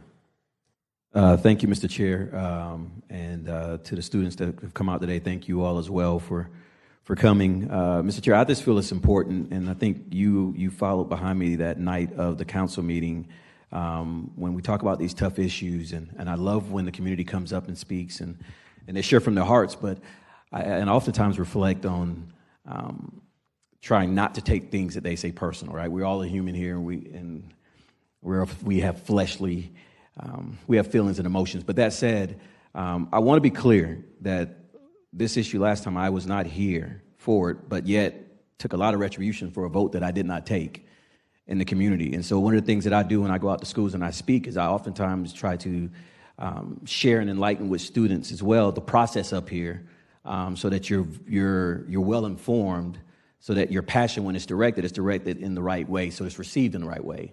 So when I was called out by several for, shame for you, Mr. Freeman, on your vote, you're a supporter of kids, and meanwhile I'm holding my daughter's hand as she's crying in her first day of surgery, was a little difficult for me, okay? So I do want to share that with you, and because I love when the man came and prayed before us last meeting, and he says a lot of times we forget that we're humans up here as well, and we have issues that take place outside here. Now I'll get to the substance of this. It was germane to it a little bit, but I'm not where I need to be on this to understand it fully. I'm just going to be very transparent. My resource has been our current school board members and my wife's educator, Title I school, 16 years. I get it all. My daughter just took the AP exam. The one thing that they've assured me of was that what they were trying to do, and I can't speak for what they're trying to do over there, okay? I'm not even going to try to justify it. And maybe Mr. Carlucci can help me understand this, but from my understanding of this, and even from the superintendent, is that they're not removing the opportunity for students to take the test and to get the college credits. I know my daughter just took hers this past week, and I got 4 more kids following behind her. So I'm an advocate of the AP exams. If I'm mistaken on that, Mr. Carlucci, can you please correct me on that? Through the chair, through Mr. Carlucci, are they removing the funding for these students to take AP exams? Through the chair to Councilmember Freeman, first I would really urge you to reread the resolution, because that'll help answer that. Second thing is what's happening. One second. I'm sorry, Mr. Carlucci. I just wanted, because I'm going somewhere with this. So are you saying that this resolution is supporting, telling Tallahassee in their decision-making process to not change the funding source that I've heard permeate around these chambers, that we're removing their opportunity? I'm trying to go somewhere with my line of questioning. Okay. And I have read the resolution, and I'm trying to be in a position to support it, but I'm trying to understand what we're asking Tallahassee not to do, because some of us have friends over there, and we know people over there, and we can continue to have the discussion and dialogue. Okay. You ready? Okay. It'd be great. The resolution simply says that we support advanced placement funding as is. And if there's more that can be given, that would be a good thing. That's what the resolution says. It doesn't say anything else. And so that's perfect. So that answers my question. So they support it as is. So the understanding is that what Tallahassee's doing is not going to remain as is. Is that your understanding of it? Because through the chair to Council Vice President, what I'm hearing is that it does stay the same. It's just different in how it is allocated after the fact. Through the chair to Councilman Vice President, can you share what you've heard on this issue? Sure, yeah, my understanding is that the funds will be reallocated and given back to the school districts to choose where they'd like to put it. So it's not a reduction, it's more of a home rule choice for the school district to make. I did meet with the superintendent and asked him personally after all this unfolded. I was like, are you committing that these funds will be in place and that you'll take care of? He said, at least for this year. So it does make hard decisions to the school board, but it's the school board members and the superintendent that ultimately can choose to take the reallocated money and apply it to those programs or move it somewhere else. Okay, thank you. And so through the chair, so you all want us to show a vote of solidarity behind your concern of the funds still coming and the school board having a directive or a mandate that they utilize those funds for AP exams. I think that's what I'm understanding now. More so is the spirit of what the resolution's for, is trying to ensure that the school board. So basically, we're going to kind of subvert the school board and their decisions of what to do with the funds. Is that a question for me? Yes, you can answer. Okay. Through the chair, the funding, the direct funding for AP courses is cut in half. The other half is redirected to the general fund of the school board, which some of that money could be used for AP, unless, as what normally happens with public school funding, the funding grows short, and then they have to use the money that were going for AP for other general fund needs in the school. Look, if everything's going to be okay, everything's going to stay as our vice president has shared, in his opinion, then I think it's perfectly appropriate to support the bill, because we're just saying keep the funding as is. And if he thinks the funding's going to stay as is, then this is a good bill for everybody to support. I'm just not sure it's going to go there, because I've read and done my homework on this on my own and with the help of one of my student friends, and he might be the best person to ask, because they have really done the research on it, and he can explain it as only a wonderful high school student can, with a great future ahead of him and wanting to support others behind him that will have the same opportunities. I would like, Mr. Chair, if you wouldn't mind, to ask Mr. Caden Young to come up and speak to it, and he can answer. We can on your time, and you're on the queue, but right now it's still Mr. Okay, all right. And thank you, Councilmember Carlucci. I was considering bringing him up, but that's not. I didn't feel like it was fair for me to put him in the hot seat. And nor did I want you to become an expert on this. So you're fine. You've done your due diligence, Councilman Carlucci. I don't have a problem supporting it, but I definitely wanted to have a better understanding of what was happening at the next level, at the state level. I'm not quite sure I fully understand yet. I don't have a problem supporting it. Had I had a vote that night, I definitely would not have been in support of this, based off of what the school board members shared with me and what I'd heard from the superintendent. So I'll continue to listen to the discussion and then make my decision. Thank you. Thank you. Dr. Johnson, followed by Mr. Carlucci, followed by Mr. Carrico. Thank you very much, Mr. Chair. Of course, I am a co-introducer of this. I was working, ironically, prior to Councilman Carlucci's introduction of the legislation. I was working with another student to move this forward. I think there may have been, while I do certainly respect the board members that all of you have spoken with, including the Vice President and former President and others, I will say that that's not what I've been understanding and speaking to the superintendent myself, speaking to other board members, that these funds, what could happen, as a former AP student myself, some of these programs didn't exist, but the AP program did. I took all AP classes in school, which allowed me to come out with many of my college credits already satisfied. So it was a very big help, not just financially, but it allowed me to kind of have somewhat of a head start in life when it came to this. But I bring this up to you because I think this was simply us following what our constituents and certainly these wonderful students came bringing to us. The way it is explained, and I didn't just go through the explanation of what someone told me, I did the research myself. And it is my understanding is that parents, based on this, and I asked and got clarification from several attorneys on several different levels, that parents would have to pay for those AP exams for those students. And so would they be, based on what I understand and based on, and I did for both CTE, AB, and AP, it would remove some professional development, which would be necessary. And I'm going to share with all of you, if you will, can you give it to Legislative Services? This is a letter I sent to the school board themselves, and if you'll give it to the team members here, our committee, as well as Legislative Services. This is a letter I sent to the school board asking for specific clarification on these things. And I will give you the responses. I obviously didn't want to violate sunshine, but this is about a shared commitment to not only public education, but to our students and this community. So I think rather than coming and saying that you believe something happened, let's do the research and let's come up with data that backs up what we're saying. And so the data that I see says that these funding mechanisms, and I did ask this question, and I'll provide the responses to you, but that these funding mechanisms could interrupt the opportunity for these classes to be, not for holding the classes, but for the testing of such classes so that the culmination of them results in these students getting these AP courses. So I'm in support of this. I will support it now. I will support it next week. And I think it's important that we send solidarity to say, I understand you may be putting it into home rule, but sometimes things at the state level change for the sake of change, may not be changed for just a good thing. Thank you. Mr. Carlucci, followed by Vice President Carrico.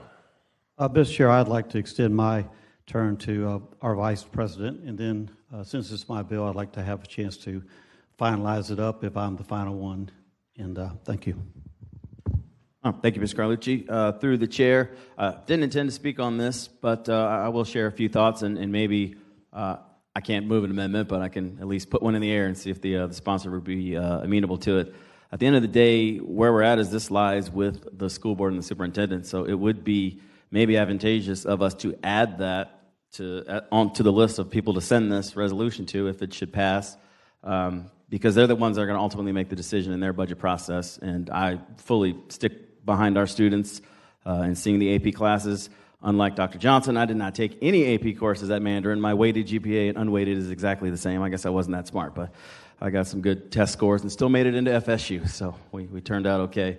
But yeah, I mean, it was tough times in hearing all the feedback after this was passed. And just a reminder to everyone up here that no one has taken a vote on this yet. The only action that was taken was the emergency was voted down, but we had not got into the merits and the weight of the bill, so I'm happy to be here in committee to be able to add my 2 cents. But I think if someone on the committee wanted to move to add the superintendent and all school board members to receive a copy of the resolution, I think that would be more impactful, as the decision really does lie with them now. So those are just my 2 cents, and thanks for letting me have the time. And actually, before someone does that, maybe in consideration of that, I can't move it either as chair unless I pass the gavel, but I think absolutely, if indeed half the money if the money is being cut in half for these tests and then redirected to the base student allowance within the district, then we need to direct this resolution to the district. So I'm with you there.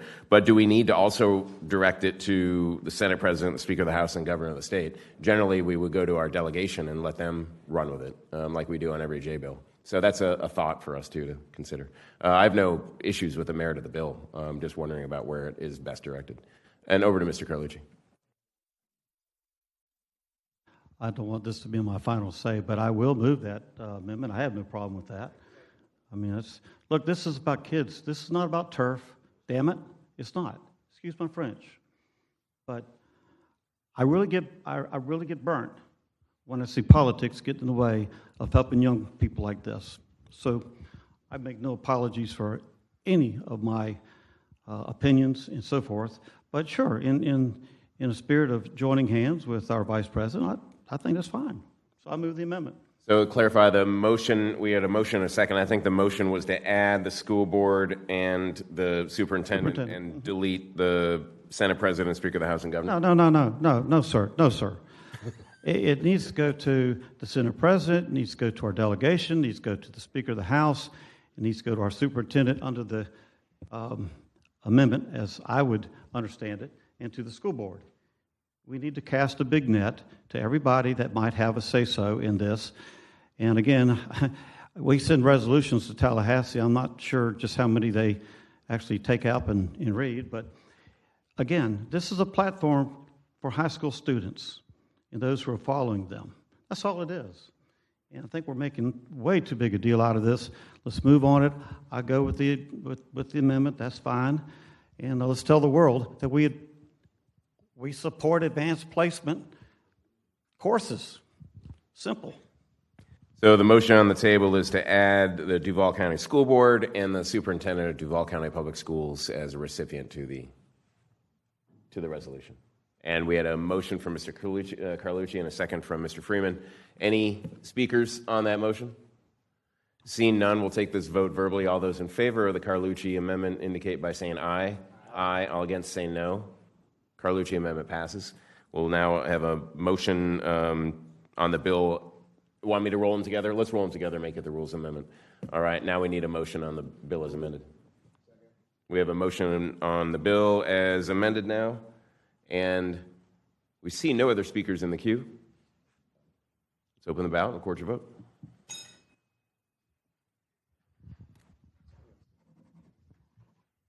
Eight yeas, 0 nays. By your vote of 8-0, 2025-0302 passes. So contrary to council voting it down in the very first hearing, council just voted it unanimously. All right, thank you. And Mr. Peluso, you're still here. You wanted that earlier. Which one did you want? It is item number 8. Thank you, Caden. Good luck on the ACES test. All right, we move next to item number 8, which is on page 4, 2025-0275. I'll entertain a motion on the bill. We have a motion and a second on the bill. Mr. Peluso, want to explain? One question. This is your leftover from your budget enhancement, right? That is correct, Chair. All right.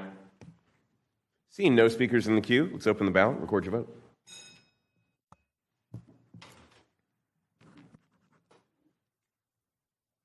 Seven yeas, 0 nays. By your vote, 2025-0275 passes. Thank you. All right, now let's go to the very beginning of the agenda. Item number 1, 2024-0627 is deferred at the request of the introducer. Oh, Dr. Johnson, you got something. I apologize. Thanks for seeing that. Chair, this is about the deferred bill. Yes. I brought this up before, and I just, can someone explain to me, is there a way for us to, I understand the want to do it. This has been sitting on our agenda since August, and no one can explain to me why. Ms. LaPera, do you want to explain how an item can get off deferral and up for action? Through the chair to... I know how. I just want to know, can we do something? I mean, I understand I thought you were wondering how. How it happens. Yeah, my question through the chair is like, what can we do? Because it's like, I feel as though this is retarding city business when we have this come over and over again, and the chair has to keep deferring it because no one takes action. So through the chair to Dr. Johnson and the committee. So this has been deferred at the request of the introducer, and that's at the discretion of the chair, ultimately. But the introducer has requested that the chair has defer this, and it is my understanding he's elected to do so. I'll follow up with again, but I'm not going to take it off deferral today. Theoretically, though, and I don't know, I'm certainly willing to put in writing my reasons and thoughts for this. I'm willing to have a notice meeting with the introducer, which I will, put that and copy everybody in. But theoretically, this could be deferred until 2050, over and over, and that just holds city business up. And I'm sorry to bring it up, Mr. Chair. I've brought it up before, but to see this over and over, I think we need to do something, one way or the other. Thank you. And over to Mr. Carlucci. Thank you, Mr. Chair. I believe that Councilman Johnson brings up a good point. However, I am very much not for taking up a bill if it's requested to be deferred by the sponsor. I requested a bill to be deferred one time on a zoning issue, and I was overridden. I was astounded. That doesn't happen. It's not supposed to happen. But I do think this is the way. If I were making a recommendation that would accommodate Councilmember Johnson, and I think would accommodate the sponsor of the bill, is to perhaps send a one-way communication that perhaps the council members show up and explain the deferral, and that we don't want to override his request for deferral, but we're just wanting to move it along and see where he's at, and then he has a chance to come and explain that to the committee. That's what I would do. If you do that, put the words "do not reply" in all caps. Yeah, no, if I'll keep it on deferral as long as the introducer wants to keep it on deferral. If someone else wants to take it off, they can do a one-way communication or set up a notice meeting with the introducer. If I may, just to quickly move along from this, Mr. Chair, I want to say, while I do appreciate the experience of Councilmember Carlucci, I just think, Councilmember, that through the chair to Councilmember Carlucci, I just do not feel that analogy that you brought, while it's certainly intelligent and I get it, does not apply to this situation. This has been nearly years on our agenda. I don't think you would have left something on the agenda for years to sit there, and it's languishing, which, again, as I said earlier, retards city business. So I think it's important for us to look at the context of the situation so that we can move forward. But thank you for listening. Okay. So item 1, again, deferred. Item number 2, deferred at the request of Council Vice President Carrico. We move next to item number 3, deferred. I forgot at whose request. The request of the administration. Item number 4, deferred at the request of Councilman Diamond. To the Yes, Mr. Reingold. Thank you very much to the chair. Yeah, I'd be happy to answer on number 3. This was a bill that had been filed, and the council auditor's office recognized that there were some other issues that should be addressed within that chapter. So we are working to incorporate those changes as well into this bill. So someday you'll probably see an amendment to this bill, but I just wanted to give you a heads up that there were a bunch of other issues that were identified by the auditors, and thus the deferral. Thank you, sir. Again, item 4 is deferred at the request of the introducer. Item Mr. Carrico, please. Well, thank you, Mr. Chair. I just wondered if we were doing housekeeping today in the Rules Committee, if I should comment on number 2. Would you want to know where that's at and what we're doing with item number 2 and why it's deferred? Please. All right, so item number 2 was initially to waive the city's fines against the Laura Street Trio. They were headed into a negotiation to sell the property, filed the bill thinking that would speed things up, but then the executive branch decided they would hold that responsibility and make it part of the deal package, which has since hit a rough patch, we'll say, without getting into the details of a private negotiation. Whether or not that can come back or not, we'll still leave it in the executive branch hand on whether they want to deal with that, the levies and fines, but I still like to keep the bill there in case another deal comes forward where that could be useful in helping to land the plane on the Laura Street Trio. So that's why that one is continuing to be deferred. Your deferral is safe with me. We go to, I think we talked about item number 5 was next, deferred pursuant to section 21.13 in the city charter. Item number 6 we've taken action on. Item number 7 we've taken action on. No, we've not. Item number 7 we can move it, 2025-0266. We have a motion from Mr. Freeman, a second from Mr. Miller. Anyone want to get on the queue and talk about this? Seeing none, let's open the ballot and record your vote.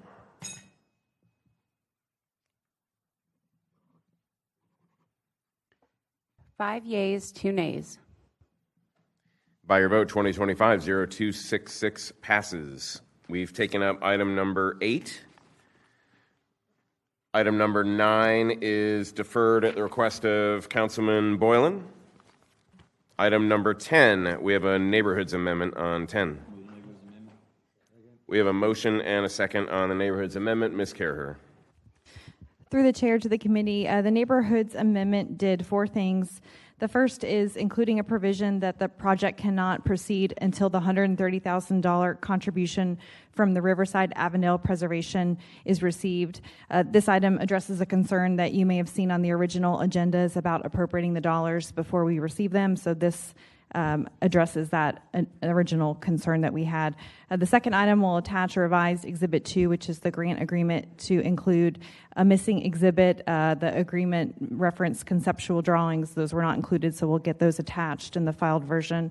We'll attach a revised Exhibit 3, which is the CIP sheets, to correct prior year appropriation amounts. And lastly, we'll correct some Scrivener's errors within the bill. All right, Mr. Carlucci, on the amendment or on the bill? Okay. Seeing no other speakers on the amendment, let's take the vote verbally. All those in favor indicate by saying aye. Aye. All against saying no. Neighborhoods amendment passes. We have a motion from Mr. Freeman, a second from Mr. Miller on the bill as amended. Mr. Carlucci.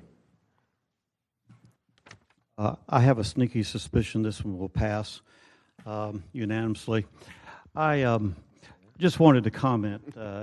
What was that, Councilman? Do I need to be concerned about what that exchange was there? just teasing. I just wanted to say that this has been really one of the most wonderful projects that I have worked on since I've been a city council member.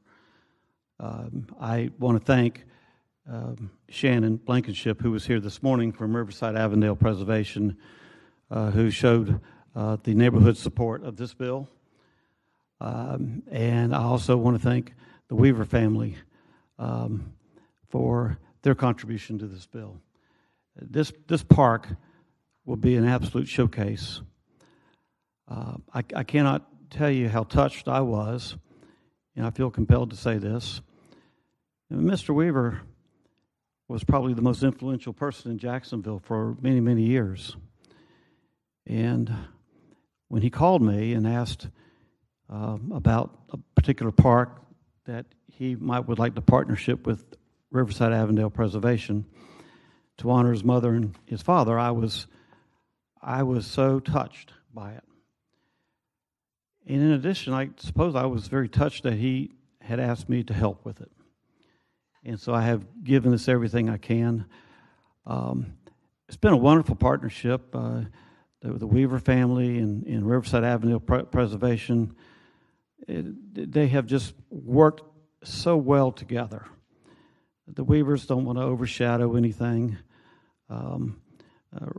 Riverside Avondale Preservation is so grateful for their help. And I'm so grateful for Riverside Avondale Preservation for the amount of money that they raised for the labyrinth that will go in one half of the park. In addition, I shared this earlier, the Weavers have put together or are working with the Community Foundation to have a $500,000 endowment fund for perpetual maintenance of this park. And so not only are they contributing some hundred some odd thousand to it, the City of Jacksonville Recreation Department is contributing $100,000 towards it, and then you got $130,000 from Riverside Avondale Preservation. What a tremendous partnership this is. And I should have brought renderings of what this would look like, and I just didn't think about it. But at any rate, I appreciate your vote, and anybody that wants to add their name as a co-sponsor, I think you'd be very proud to be a part of this. And it will be I think, an icon and a showcase in Jacksonville by which other parts of the community can look to as prototypes and goals for their own neighborhoods, as most neighborhoods already do. But at any rate, I appreciate your support, and that's what I wanted to say. Thank you. All right, seeing no other speakers in the queue, to clarify something Mr. Carlucci said, I think the entirety of the $735,000 grant from the Community Foundation is actually a dedicated grant from the Weaver family. Is that correct? Yeah. So just want to thank the Weaver family again for their continued, and plus the other 500 you mentioned, yep, continued contributions to our city, and they've had an amazing impact. With that, seeing no other speakers in the queue, we do have a motion and a second on the bill as amended. Let's open the ballot and record your vote.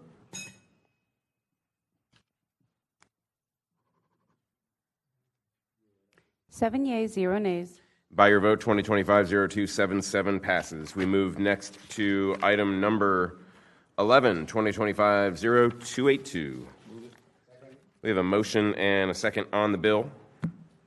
We have Mr. Boylan on the queue. Sir? Very quickly, we teed this up this morning in neighborhoods. Ms. Pollock was kind enough to come up. She doesn't need to do today.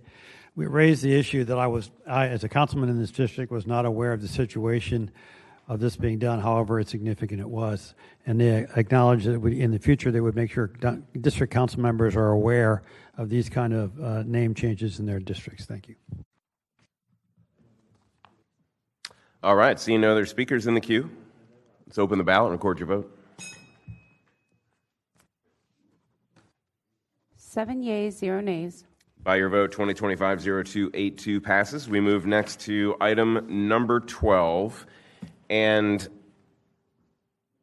are we ready to take this one up? I think Laura might have. Is she here? All right. Okay, very good. We have an amendment on 2025-0284. I understand a motion on the amendment. All right, we have a motion and a second on the amendment. Ms. Carrier.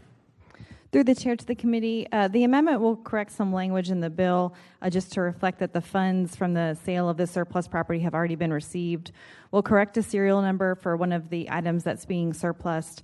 We'll clarify the reason for the code waiver is to allow these items to be surplused and transferred without establishing a public purpose or requiring ongoing monitoring and use by the city. And lastly, we will attach a revised Exhibit 2, which is the property transfer forms, to correct some information for the computers that are being surplused. All right. Any questions for Trista on the amendment? Seeing none, we'll take the vote verbally. All those in favor of the amendment indicate by saying aye. Aye. All against say no. The amendment passes. We have a motion and a second on the bill as amended, and we have Mr. Freeman on the queue. Sir? Thank you, Mr. Chair. Just two questions. To whoever can answer it through the chair to, I guess I'll start with the auditors, but who is the grant monitor for these programs? Through the chair to Councilmember Freeman, this is handled under the city's opioid office, which is under JFRD. Okay, so through the chair to Ms. Viafora Ray. Okay, can you give your name and address for the record, please? Laura Villafora-Ray, 1298 MacArthur Street, Jacksonville, Florida, 32205. I'm the program coordinator of opioid abatement with JFRD. All right, thank you. And I don't have an issue with this at all. It's just the overall process I was trying to get a better understanding of as I learned that this is something that happens not only just with opioids, but with all our grants, that whenever the city contributes funds for an asset, if they no longer apply for grant funding, they are able to keep the asset as long as they're fulfilling the mission. And if that's the case, I said, well, then who is monitoring it? Because if they no longer fulfill the mission, this then does come into place, where they have to come back and either pay for whatever the value is to the city, or we take the asset back. And so I obviously see it here. Thank you so much. I just wanted to get an understanding of that. And then maybe this is legislation. I don't know what's needed to get this, but how is the data collected, and then who is it shared with? Is it shared with us as a body? Because what was brought to my attention is that there are situations where there may be organizations out there with these types of assets, and we're not sure who's holding them accountable to let us know if they're currently getting grant funding or not.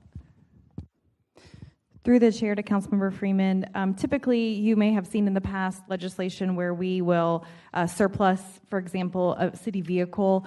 In that legislation, it will designate the department or office that's responsible for monitoring that continued use. So it might vary from asset to asset, depends on what's being transferred. But this particular bill does not require that. I understand. And so it sounds like I'm asking more of the auditors, because I guess you all will be the one central location that knows where all of this is happening. Through the chair to Councilmember Freeman, to my knowledge, we don't have that information compiled. The continued oversight and monitoring for the assets would be up to that individual department or office that's designated. Thank you. Something to look into. Thank you. All right, and seeing no one else on the queue, we do have a motion on the bill as amended. Let's open the ballot and record your vote. 7 yeas, 0 nays. By your vote, 2025-0284 passes. We move next to item number 13, which is deferred to be consistent with the deferral earlier today in the Neighborhoods Committee. Then we move next to item number 14, and we have a neighborhood amendment on this one. Ms. Carrer, care to explain neighborhoods amendment? Through the chair to the committee, the Neighborhoods Amendment added appropriation to move the $100,000 that was originally budgeted within the Office of Sports and Entertainment to the Grants and Contract Compliance Division, and included BT as a new exhibit to accomplish that appropriation. It revises the oversight from the Office of Sports and Entertainment to the Grants and Contract Compliance Division. It revises the payment structure language within the bill from a quarterly payment to 4 equal payments, given the time that's elapsed and the fact that this grant will end September 30th. There will no longer be able to get quarterly payments. And lastly, we'll attach a revised Exhibit 1, which is the term sheet and budget, to correct the payment language and also reference all of the applicable code waivers. All right, seeing no speakers on the queue about the amendment, we'll take this vote verbally. All in favor say aye. Aye. All against say no. The amendment passes. We have a motion and a second on the bill as amended. Seeing no speakers in the queue, it's actually one speaker, Mr. Carrico. Yeah? No? Maybe? Thank you, Mr. Chair. I was going to wait till after the vote. I just had a question. Was this an original appropriation passed through the budget last year? Yeah, I'll refer to Ms. Carrico on that one. Through the chair to Council Vice President Carrico, yes, these dollars were included in the budget. The reason why we have legislation now is because they were appropriated under the Office of Sports and Entertainment.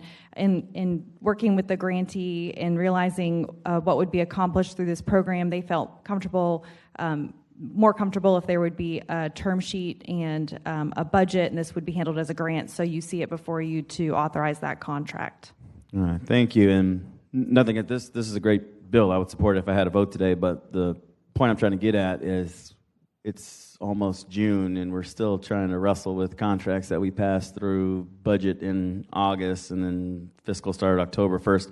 I have appropriations, if that's what we call them. I have things that I did on wrap-up day for community organizations in my district that are still going through bureaucracy and red tape and not able to get their funding. And I just want to put it out there that we need to probably put our heads together when Finance Committee comes to try to figure out a better way so we're not in this position. It's happened all year, and it's going to keep happening. So just want to put my thoughts on the record.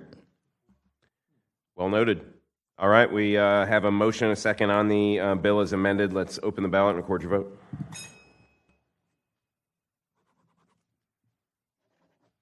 Seven yeas, 0 nays. By your vote, 2025-0287 passes. We move next to item number 15, 2025-0288.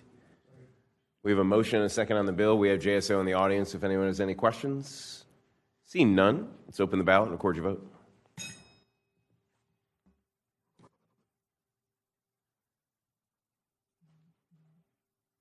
Seven yeas, 0 nays. By your vote, 2025-0288 passes.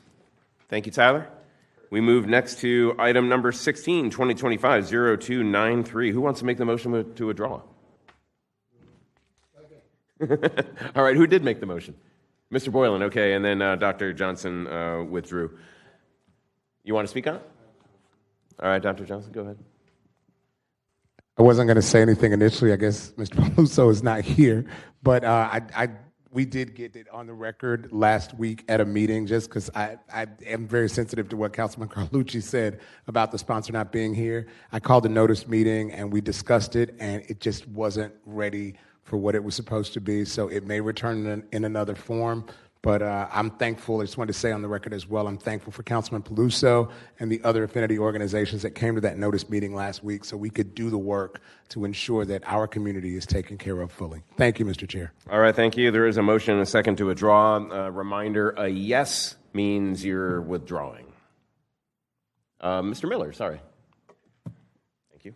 Thank you. Through the chair, I believe, and someone from neighborhoods, correct me if I'm wrong here, but I believe this morning, Councilman Peluso said he intends to hold another public meeting and also file an ordinance given this resolution is being withdrawn. So I believe that's what he said at neighborhoods. Is that correct? Yes, that's correct. I just want folks to know that. Thank you. Dr. Johnson. Colonel Miller, thank you to the chair. Thank you to Colonel Miller, through the chair to Colonel Miller. So let me clarify that a bit. Based on the general counsel, and general counsel, correct me if I'm incorrect, but the resolution in its current form says that the council will send a resolution over to the administration asking them to create a registry. Based on the way the laws are written, the council cannot do that. Legally, we, the council, can mandate the law, which is that a registry be created, and at that time, the administration would then be able to come and execute the law of which we have created. So unfortunately, this resolution in itself is flawed because it's incongruent with the law. But what my recommendation was, and the councilman agreed with, to have a series of 2 to maybe 3 public meetings where we not only bring together members of the council, but landlords, apartment organizations, realtors, all the affinity groups that have something to do with this. So we're not just waking up one morning and putting together legislation, number one. And two, because there were things that came out in this committee or in public, the notice meeting, Mr. Chair, we didn't know. They were talking about registration fees and a person, and that's something that wasn't included in this, and so I wasn't comfortable with supporting it. So I just want to put that on the record, that this is not going to be a resolution that comes up in the next cycle. It's probably going to take a series of these meetings to get to something, I think. And that's how legislation should be done. We should work together comprehensively to come up with something we can all get behind and support. Noted, and back to Mr. Miller.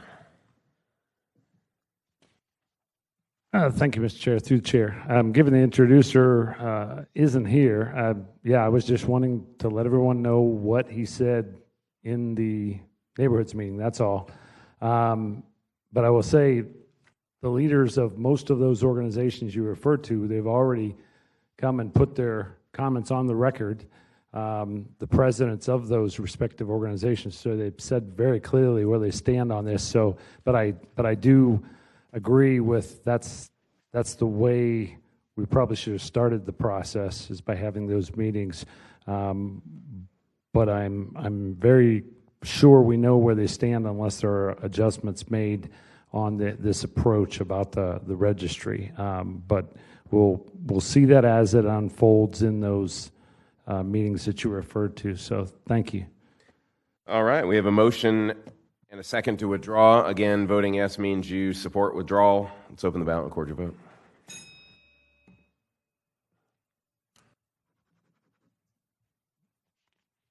Seven yeas, 0 nays.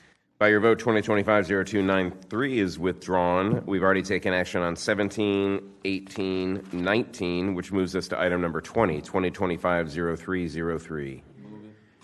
We have a motion and a second on the bill. This is just an adjustment of something we've already approved, which moves money away from salaries and towards operational expenditures for United Way of Northeast Florida's 211 and Mission United line. Seeing no other speakers in the queue, let's open the ballot and record your vote. 7 yeas, 0 nays. By your vote, 2025-0303 passes. The following items are on second read. Item 21, 2025-0329. Item number 22, 2025-0330. Item 23, 2025-0331. Item 24, 2025-0337. Item 25, 2025-0341. Which brings us to item number 26, 2025-0342. We have a motion and a second on the bill. Mr. Carlucci. Oh, okay. Seeing no speakers on the queue, let's open the ballot and record your vote.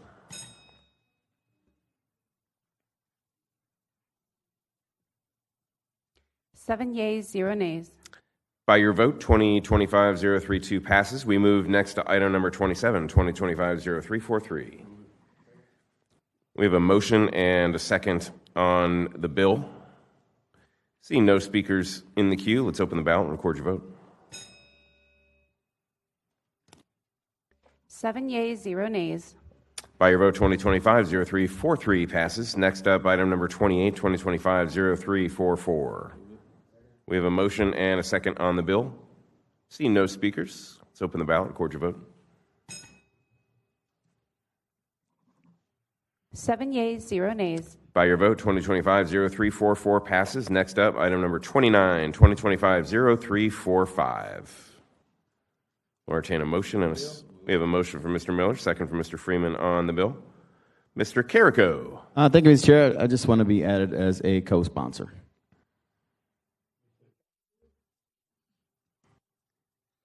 And Mr. Carlucci. Mr. Boylan, co-sponsor? All right, and myself as well, please. And me as well. And Mr. Miller. All right, seeing no other speakers in the queue, let's open the ballot on 2025-0345 and record your vote.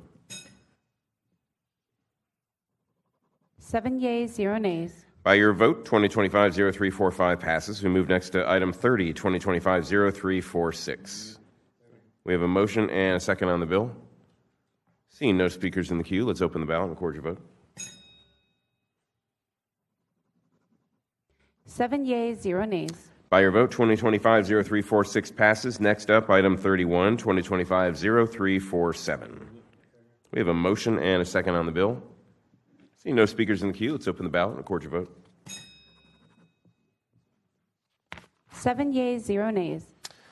And by your vote, item 2025-0347 passes. Next up, item 32, 2025-0348. We have a motion and a second on the bill. Seeing no speakers in the queue, let's open the ballot and record your vote. 7 yeas, 0 nays. By your vote, 2025-0348 passes. The next two items, 2025-0350, 2025-0351, are on second read. We've taken up items number 35 and 36. And the following bills are on second read.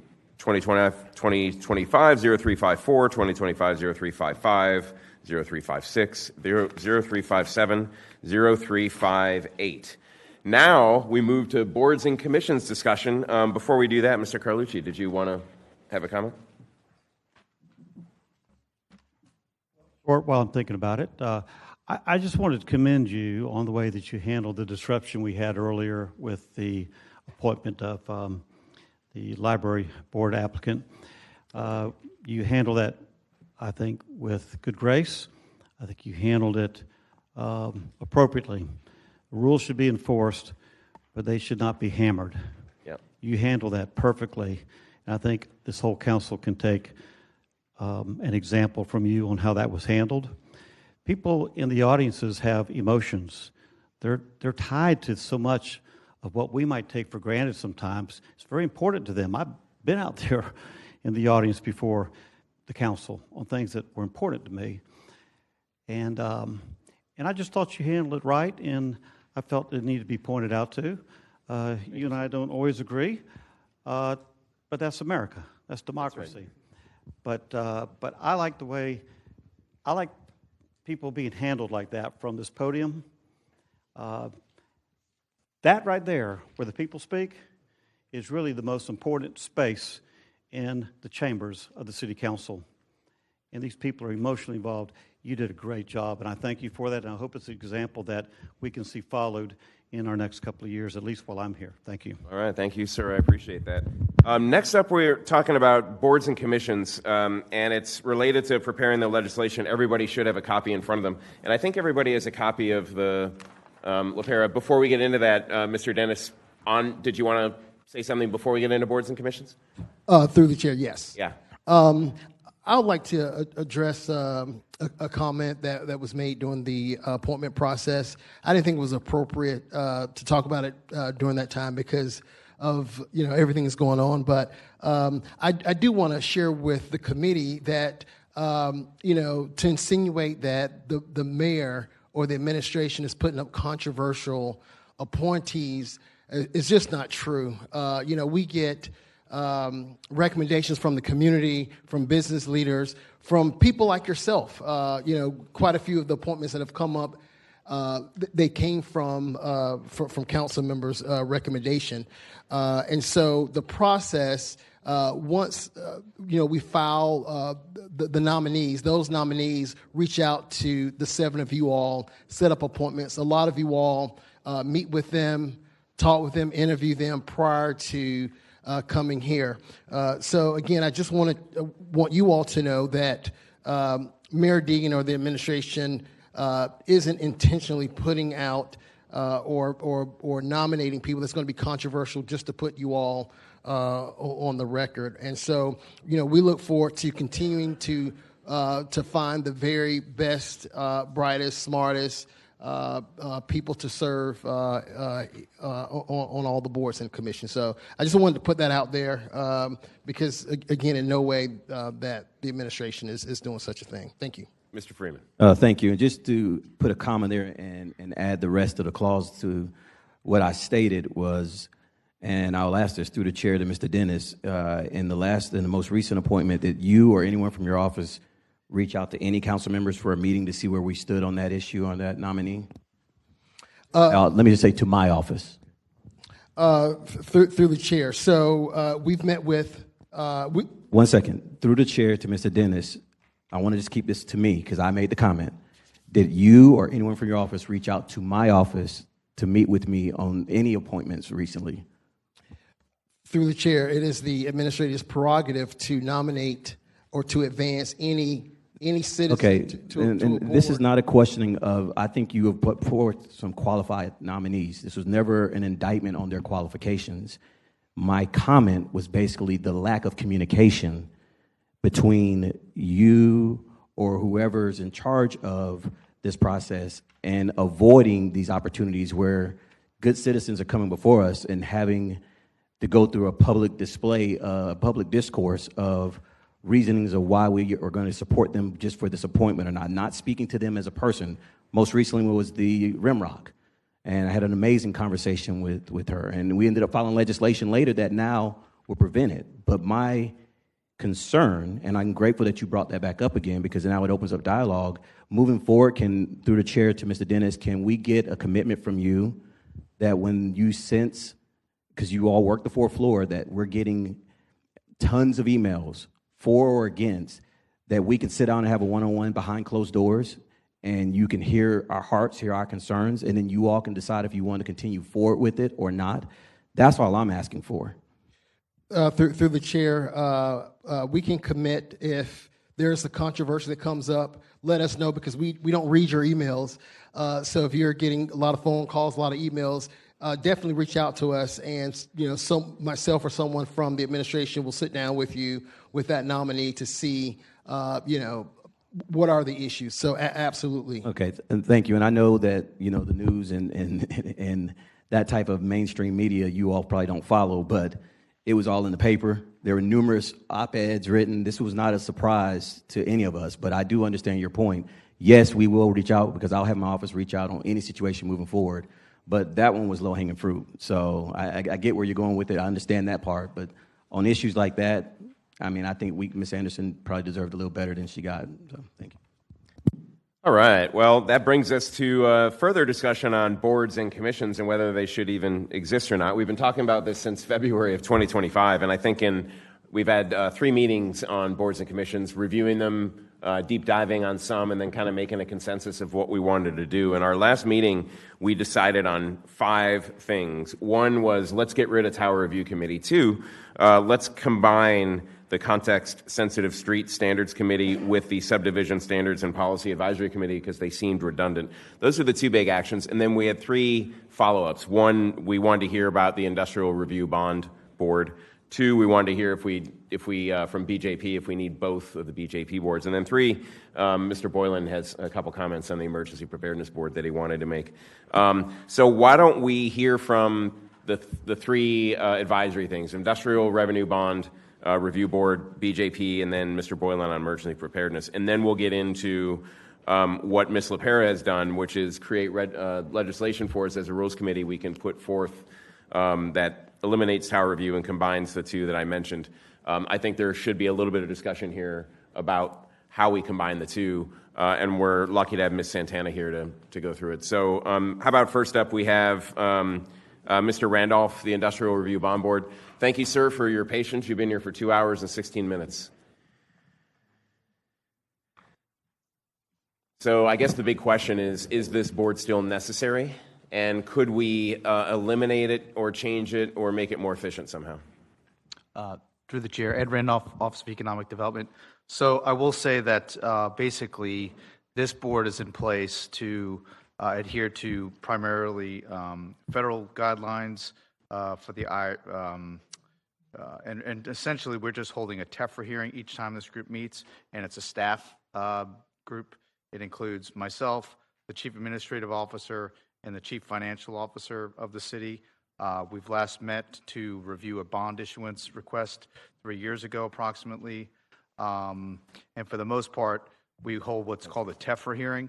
So these are mandated by the IRS to provide a reasonable opportunity for interested parties to express their views. So essentially, we are the local entity for the Jacksonville market and Duval County to look at and review an IRB application. And then for the most part, it will come before this body, before City Council, to have formal legislation that discusses and reviews the internal revenue bond, the revenue bond request. And I will say most of the bonds, if not all the bonds so far to date, have been conduit debt, so there's no financial liability for the city. And again, the City Council ends up reviewing each of those requests, so it's not as if the administration is moving and taking unilateral action on any of those bond requests. Okay, thank you. This one just got triggered when we were reviewing all the boards and commissions as something that hardly anyone had ever heard of. But it sounds like it's important. You need to do it to do those conduit debt issuances, and it sounds like it's not very expensive because there's no one staffing it. It's staffed already by existing staff. Through the chair, correct. We're just here, and again, it's been 3 years since we've heard the last issuance request, and prior to that, it was about once a year, and they're primarily for Baptist Souths of the World Bowls, other school-related projects, so we think it is definitely a benefit. And again, per the IRS rules, we are, in state and local legislation, we are deemed to be the body that needs to vet each of those requests. Anyone want to explore this one further, or are we good on this one? All right, I think we're good. Mr. Randolph, thanks. Sorry that you waited 2 hours for 2 minutes, but we really appreciate it. No problem, thank you. All right, that puts that one behind us. Mr. Dennis, BJP. Did you have anyone who wanted to speak on BJP? Is that Ms. Sickler? Yes. All right. Thank you, and also apologies for having to be here for 2 hours. Thank you. Good afternoon, Nina Sickler, Public Works. So BJP, we noticed as we were going through, there was the FAC and the PAC. Can you please explain the difference, and are they both needed? Sure. The FAC is the Finance Administration Committee, and the PAC is the Project Administration Committee. The meetings are held quarterly, and the PAC immediately happens right after the Finance Administration Committee. So it's a pretty efficient meeting. It's necessary because of the remaining, at least because of the 9 remaining BJP projects that we expect to be completed over the next 5 years or so. And of course, we're still collecting revenue for BJP. So the meetings and the committee provide the updates on the projects as well as the revenue collection. And these two committees probably thought at some point they were going to be sunset, but now it appears they'll be extended to some degree? They're going to be extended until the projects are completed, yes. Okay. Dr. Johnson. Thank you, Mr. Chair. Ms. Sickler, through the chair to Ms. Sickler. So since there are only 9 projects left, one of them is Old Middleburg Road, of course, and we're in the midst of working on that. Is there no way for us to, because this was I remember when the Better Jacksonville Plan was established and voted upon, it was a substantial project that spanned the entirety of the city. It's no longer that. It's 9 projects. Is there a possibility for us to consolidate these 2 bodies into one?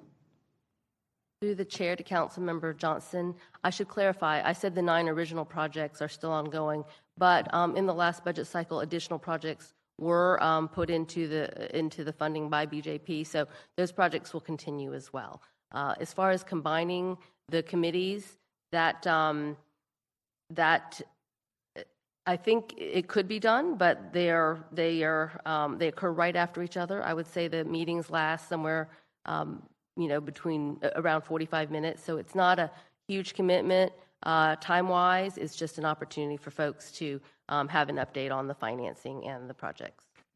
Through the chair, and I guess I'm not sure, the auditing team or the legal team, is there something that prohibits us from, is that something we don't want to do, to have them all together? Through the chair to the committee, I'm not aware of a legal reason why you couldn't combine these 2. I mean, Ms. Sickler could maybe advise if she knows of one, but I'm not aware of a legal issue with combining these 2. Okay, I'll listen to see if there are any more comments, but it seems like it could be a move to efficiency. But if it conflates the problem or conflates an issue with the fact that the financing stuff must be done before the programmatic stuff is done or what have you, I'm certainly understanding of that. But could there be just one committee? That's the question. I mean, if it would save money, let's do it. If not, it's probably unnecessary. But I do know it'd be easy to do because you just have 4 citizen members. No one would have to lose their position. You just make, 4 board members and then the redundant staff there. But I don't know. Combining them, would it just be a paperwork exercise, or would it actually save time and money and efficiency for the city? It's really the same folks who attend one single meeting. So I don't think it saves any actual time of staff or attendees. But if it were implemented, we would certainly handle the meetings in that way, in one combined meeting. I guess I don't see a reason, right? Unless you want to do it. Not really, Mr. Chair. I mean, if it does, I was just thinking of the fact that, you have to notice each of the ones. You have to notice this one. You have to notice that one. Then the people who are doing the minutes, you got to do minutes for one. You got to do minutes for other. You got to send out 2 sets of minutes. All of those things could be simple if you only had to do one notice, send out a set of minutes. But if it's not that much in time, let's leave well enough alone. Yeah, but maybe we keep it in the back of our mind because I know members on both, and I'll ask them, look, do you see any reason? Are there any efficiencies to combine? And we can talk about it, but maybe we don't put it in this legislation that we... I'm cool with it. Okay. Thank you, Ms. Sickler. Actually, Mr. Boylan, you were on the queue, so he might have a question for Ms. Sickler. Sorry. Actually, it's not for Ms. Sickler. I wanted to reach out to Ms. Caraher. Help me refresh my memory. I thought we reallocated the Better Jacksonville plan funds, rolled them into the CIP. So it doesn't probably have any bearing on the role of this thing, but the money now is no longer, the BJP budget does no longer exist, if my memory serves me correctly. We went the other way. Yeah. I think we took projects out of the CIP, put them into BJP, and then put the stadium deal in the CIP, which then extended the BJP. Got it. Too many acronyms there. And that's why the PAC and the in FAC. the prior administration, we did it the other way. We put it back, it sounds like. My apologies. Is that correct, Trista? Is that... To the chair, that's correct. In the current year budget, funding was swapped to allocate the BJP dollars to projects. And I see Mr. Peterson, he may want to chime in. Comes in out of nowhere. Through the chair, I missed that question. I was in the stairwell. But as far as the two committees, consolidating them would do absolutely nothing. It's the same individuals who take votes on one meeting versus the other meeting. A different person chairs each meeting, but it's literally two people swap chairs it's the table. It's held up in the mayor's conference room. Ms. Taylor or myself attend that meeting just to get continual updates on projects, also observe the finances, and then to add something that wasn't mentioned earlier is the local option gas tax projects that were included in the 2021 timeframe, in addition to the 2016 as well, are also reviewed and covered by JTA. So there will be benefit to this committee once BJP is over, because those local option gas tax projects will continue into the 2030s. That includes like Emerald Trail is one of them that gets reviewed in that? Through the chair to Councilmember Howell, that's correct. Okay, very good. All right. Thank you. Okay, any other questions on BJP? All right, let's move next to the emergency preparedness. And I think, Mr. Boylan, you did a little bit of research on this one. I did. The state legislature required that county governments have an emergency preparedness plan and structure. Ours was established by executive order in 2008. It is a functioning body beyond the emergency situations when they arise. They meet on a quarterly basis, and they're required to provide the state, I believe annually, a report on where they stand in terms of their emergency plan. So it is an active committee. It engages a number of individuals across the board, from the independent authorities to the interlocal organizations and a variety of others who speak to it. So it is a vibrant group, and I think we should leave it alone. Thank you. I think you're right. Anyone have any other questions about that one? Okay. And I remember I flagged that one just because I didn't know what it was, not because I thought it should be eliminated. And thank you for researching it a little further. It looked to me like maybe that was something that got convened every time there's a hurricane, but no, it is a standing charge. Okay, great. Thank you. Well, then that brings us to Ms. LaPera's legislation to do two things. Everyone should have it in front of you. One is, again, I mentioned combining context-sensitive streets with subdivision standards and policy, and the second is to eliminate the Tower Review Committee. Do we want to start with the Tower Review Committee and what we're doing there, and then we'll go to the combination of the other, and we'll bring up Ms. Santana? Sure thing. Through the chair, do you want me to walk through the Tower Review Committee? Well, just I think there's been nothing on it for so long, so our plan was, as we discussed here, just roll it through LUZ. Right. So through the chair to the committee, I will say this, the final whereas clause in the draft legislation says that the Tower Review Committee currently has no pending applications. Since drafting this, I learned that there is one pending waiver application, and there's a couple ways we can handle that, which I will get to. Then if you jump to that section, I have amended the code to read that instead of the Tower Review Committee reviewing those various waiver and variances, it will go to the City Council Committee of Reference, which is generally an LUZ committee. So there's just some definition changes, clarifying which public hearing requirements will apply. And then the one other area I wanted to point out is that the city council's decision is considered final action of the city. And so people's appellate rights would be with whatever state or federal remedies they have available to them. So that was the final section. For clarity, it was before the Tower Review Committee was the terminal decision maker, right? That's so correct. Now that we don't see a lot of activity for that, except you found one that is like the first in years, I think. Not in years, but in a long time. Now putting this through regular approval through LUZ and then final approval by council makes us the terminal approval authority. To the chair, that is correct. Okay. So the one thing we'll need to add because of that pending application, my recommendation to you all is to make a prospective effective date that this code change will be effective August 31st, 2025. And that date was selected in consultation with the planning department, who thought that they could get this one waiver application through the Tower Review Committee by that date and wrap that all up. Wonderful. So that would enable this one final submission to get through the current structure of the Tower Review Committee as it is. So their final action will be this outstanding one. To the chair, that's correct. They thought they could convene the Tower Review Committee in either June or July, finish that one up, and then this new code change, sending them all to LUZ and City Council, would be effective August 31st, 2025. Sounds reasonable to me. Mr. Boyle? Very quickly, through the chair to Ms. LaPera.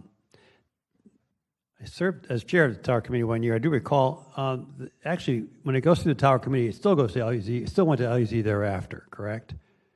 I believe it wasn't a unilateral decision of the LUZ, of the Tower Committee to take such actions, merely to recommend it.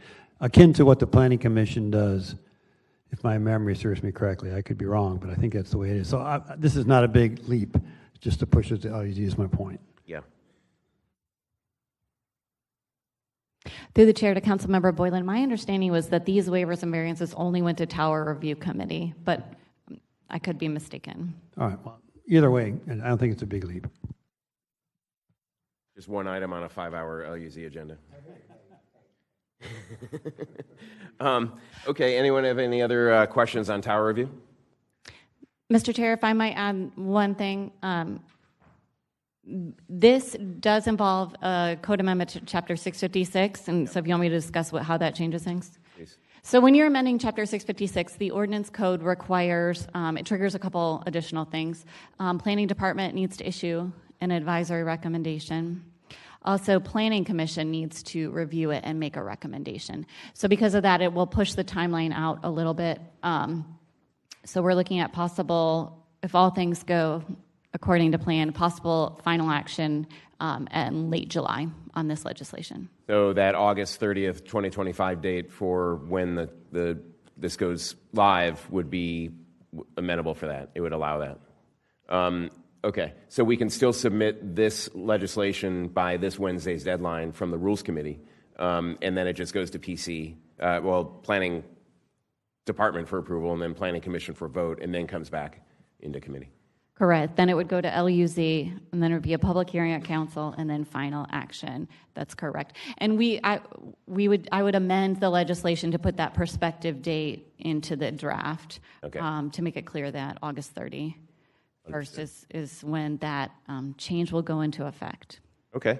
So by doing that, this half of this bill that we would likely do as a Rules Committee legislation, we're eliminating the Tower Review Committee and putting its prior responsibilities through to LUZ in an efficient way and doing it the right way, right? Planning Commission would have to vote on it, and we can hear the last bit of action for Tower Review. They can get it out of the way. Okay. Anyone else? Any questions on Tower Review?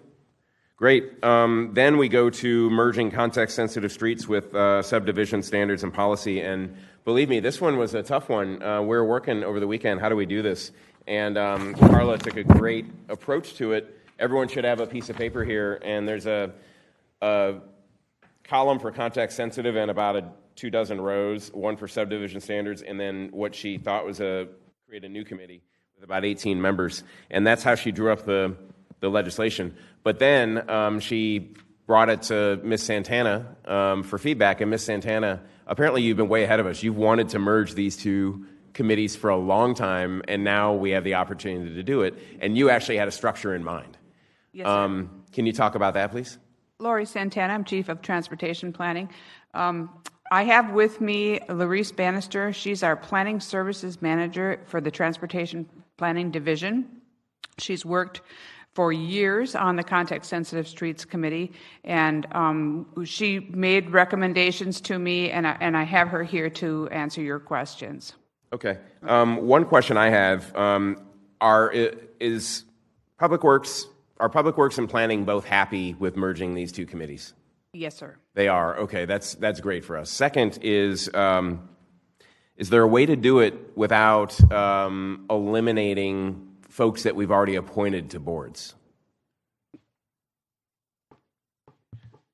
I understand there might be some vacancies that would conveniently allow for that, but we don't want to have to, someone who's volunteered their time to be on the Context-Sensitive Streets Committee now say, "Oh, we're pulling the chair out from under you." Councilman Howland, Chairman, good afternoon. Larice Bannister. As I explained at the last meeting, we had 7 new members appointed between 23 and 24, and so those terms are up in 27 and 28. The concern is correct. How are we going to eliminate those members that we just appointed? We only have 2 vacant positions remaining out of the 12. So those 9 members that are active, my suggestion was to take the active members that have been participating in the committee. One, the city transportation and the traffic engineer, the landscape architect, and an urban planner who's very, very active on both sides of the pedestrian and bicycle realm of the committee. So those are members that are very active, and we would like to utilize them if they're merged into one committee. We don't need all 12 members rolling over on the committee. How about, I mean, I understand if some city staff might lose a position because there's some redundancy, but how about some discrete citizens who have been voted on to volunteer their time? So on the context, there's all members represented are appointed by both the mayor and city council. Staff is designated to assist the committee.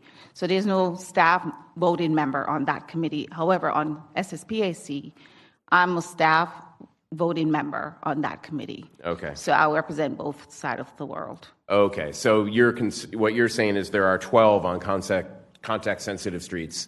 9 are active, 2 are open. Yes. And of those 9, you're only going to bring over a handful? Probably 3, 4, because as context is related, those members, a few of those activities are already represented on the SSBAC. And are some of those people so we are pulling the chair out from under a couple folks then? So there's 3 or 4 members that are they're termed out. So they're just sitting on it to refill those positions. Oh. We don't have to move those positions over. Oh, okay. I'm just concerned about the 5 new members that we just reappointed a year ago. Yep. So if we want to roll those over, we could. I wonder, so there's 5, let me see if I got the math right. So of the 12 on context sensitive, 9 are active, 2 are vacant, 3 are vacant, I guess. Of those 9, you want 3 to 4 to come over, and 3 to 4 are just in their seats. They've already termed out, but they're filling it because no one's been replaced? Yes. Okay. So then there are a handful that might not have a seat, small handful. Mm-hmm. Mr. Dennis, there are probably vacancies in other boards that we could potentially look at redirecting them for. Through the chair, yes, we could definitely take a look at that. Okay. So at all times, because you guys have been thinking about this and planning this for a long time, I would take your recommendation for sure. That's my proclivity. I don't know about my colleagues.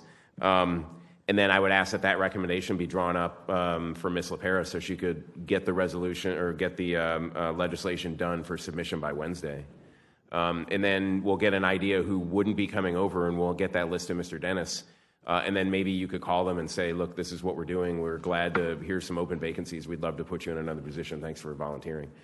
Because we don't want to upset people that have given of their time and expertise, without giving them another opportunity to contribute to the city. So, does that make sense to everyone? Do you like that approach? Okay, so now before we do that, Mr. Dennis, sorry. Through the chair, since this is going to be a committee or two committees combined, the new appointees will have to go through the whole confirmation process. So I guess to make it all so seamless, if OGC can draft the nominations or the appointments at the same time, so you all can file at one time. Because if not, then you'll have a committee with no members, if I'm not mistaken. Yes, ma'am. Through the chair to Mr. Dennis and maybe the committee. So just let me clarify. So we're keeping all the current subdivision standards committee members and adding 3.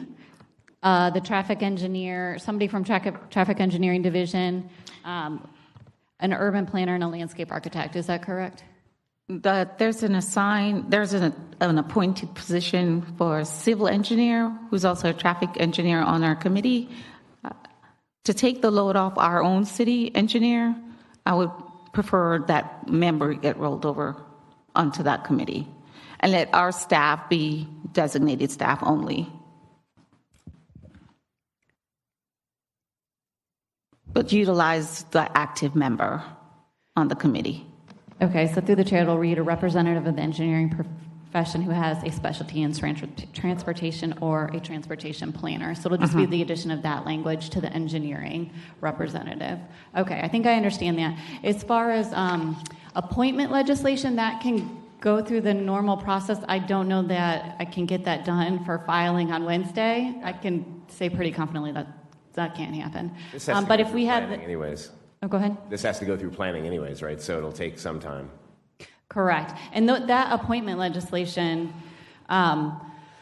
should move through a little faster because it won't get hung up with the Planning Commission, like you said. So if we can get the names of the people that we'd like appointed to the subdivision standards that are currently on context-sensitive streets, that would be great, and we can make that happen. Is there a nifty maneuver where you could, instead of combining context-sensitive into subdivision standards, you could go the other way so those seats maintain and we just eliminate some seats, so then the committee's already populated? And then you just change you could have in the legislation changing the name, and you could have in the legislation changing the ownership, because I think one's in planning and one's in public works. So, is there a way to do it so you don't have to go through all those renominations? The committee name changes and where it lives changes? To the chair, yeah, I do know what you mean, because the way I did it was I eliminated context sensitive and then I brought over what I wanted to subdivision standards. But you certainly could go the other way. I don't know how much easier it would be. I would defer to planning on that. We would prefer it stays to the SSBAC in Public Works. Okay. All right. Well, then one last thing before we kind of take just kind of look at consensus that we need to do this. Will you please advise now how the final committee will be structured? All the number of roles and who and what, just for clarity? Okay, so on our active committee, we do have a home builder representative who has not been at a meeting all year. Okay. Civil engineer, who is our transportation engineer, he's very active on our committee. He was very active during our LDPM updates, so that was very well attended. A representative from the freight industry is vacant. Okay. Community health and public health is open. And you don't want those? I mean, like what I'm saying is the new committee, you're not going to want these? No. Okay. Except for the civil engineer. Okay. An urban planner, yes. A landscape architect, that's the position that is termed out, and so we won't have any position for that.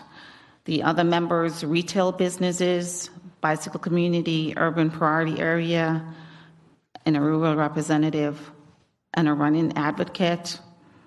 Those can also be eliminated. Okay. Because the urban planner is very involved in both contexts with pedestrian and bicycle. So we could just have that one representative from the urban planning. Okay. So I guess we'll see how it all shakes out when Carla submits the legislation on Wednesday. But I mean, what I guess I'm getting at are Planning and Public Works both happy that this new combined committee has the expertise necessary to deliver the combined scope? Yes. All right. And if you wanted me to run through, if you wanted me to run through the participants on SSPAC and how they combine, I can certainly do that as well. Yeah, I mean, we'll see it. I guess we'll see it when we see the bill, right? And we'll have lots of time to review and go through hearings on it, as long as Carla's clear. Lots of time between now and Wednesday filing deadline. Yes, tons of time. I do have a question through the chair. I had included the director of mass transit, JTA, as a member of the committee. Is that something you want to retain? Yes. Okay. Then I think we have a 7-member committee and then designated staff serving the committee. Okay, that sounds good to me. All right. Any colleagues? Gary, you're still in... I apologize. I'm sorry. Oh, I'm sorry. The SSPAC is set up with 4 staff members, 1 JEA member, and then 5 private. So the effectiveness of the SSPAC having 4 staff members is that those folks can evaluate the proposed changes to the LDPM and other documents and can implement them directly. That is different than the context sensitive, where all of the members are external. And so it becomes more of an advisory committee. But my recommendation for the SSPAC is to keep those staff members on the committee. We have 10 now, and adding 5 from the context sensitive will provide the most effective committee. That's my recommendation. If you're following, I mean, that's what you're saying anyways, is to take SSPAC and add members from context sensitive. That would leave your 4 COJ staff on that committee, and I think it's very critical in getting things done. Makes sense to me, as long as Carla's aware of what has to be done to craft the legislation properly. Through the chair, let me make sure I'm understanding, because in my draft legislation, I have 7 staff serving as like staff support, not part of the membership at all. So, and those were the 5 from the former subdivision standards, like what it was made up with before, and with the addition of 3, with the addition of 2, the bike ped coordinator and the ADA coordinator, but I have them all as staff support. So do you want all 7 of those on then the committee? That would make a 14-member committee? There are 4 staff who are currently on the SSPAC. That's city engineer, that's you, that's Melissa Long from EQD, and 1 additional, who am I forgetting? 1. Right-of-way, our right-of-way and stormwater maintenance chief. So those folks are currently city staff who are on the committee. And correct, but through the chair, members. because when I had done it, it created there were already 15 members, so I moved everybody, all the staff, to staff support. But if you can read off to me every staff person you want on the committee, that would be helpful right now. Would you like it? Right. So that's city engineer. Before we do, just for Rules Committee, do we have consensus that we're going to introduce the eliminating the tower review and combining these 2 in a manner that is acceptable between Planning Commission and Carla in legislation that will be drafted hopefully by Wednesday, and put it through the cycle with an August 30th active date? All right, we do. I think we're good. Now, sorry, I didn't mean to interrupt that conversation. You wanted a final list. Would you like to go offline and do that, or would you like to do it in committee? Mr. Chair, it's up to you. If you're fine with us working okay, great, thank you. Yeah. Okay. Thank you. That's great. Thank you all so much. I'm excited that you have wanted to do this for a while, and now we're going to do it, and both Planning and Public Works agree that it's a good idea. And thanks for your recommendations. We look forward to putting them into plans. So with that, Any comments from committee members? Any comments from staff? Ms. LaPera? I would just like one clarification. If there are some areas in working with staff on duties that are coming over from context-sensitive streets and things that they want to eliminate, can we have leave to work out those details, myself and the... Yes, you may, and thank you for doing so. Thank you. All right. And Dr. Johnson. Before we adjourn, this is kind of not committee related, and thank you for this work. I know the students from Duval Charter School West Side. I was with them. That's why I was a little bit late. The 8th graders are graduating and going on to high school, so I know they're watching as a part of their civics exercise, if they're still watching by now. But congratulations to these wonderful guys, and thank you for, I've been supporting them all year, kind of silently, but they surprised me with a little thing today. So thanks, guys, and thank you for letting me say hey to them, Mr. Chair. All right, thank you. And seeing no other speakers in the queue from committee or staff, we are adjourned.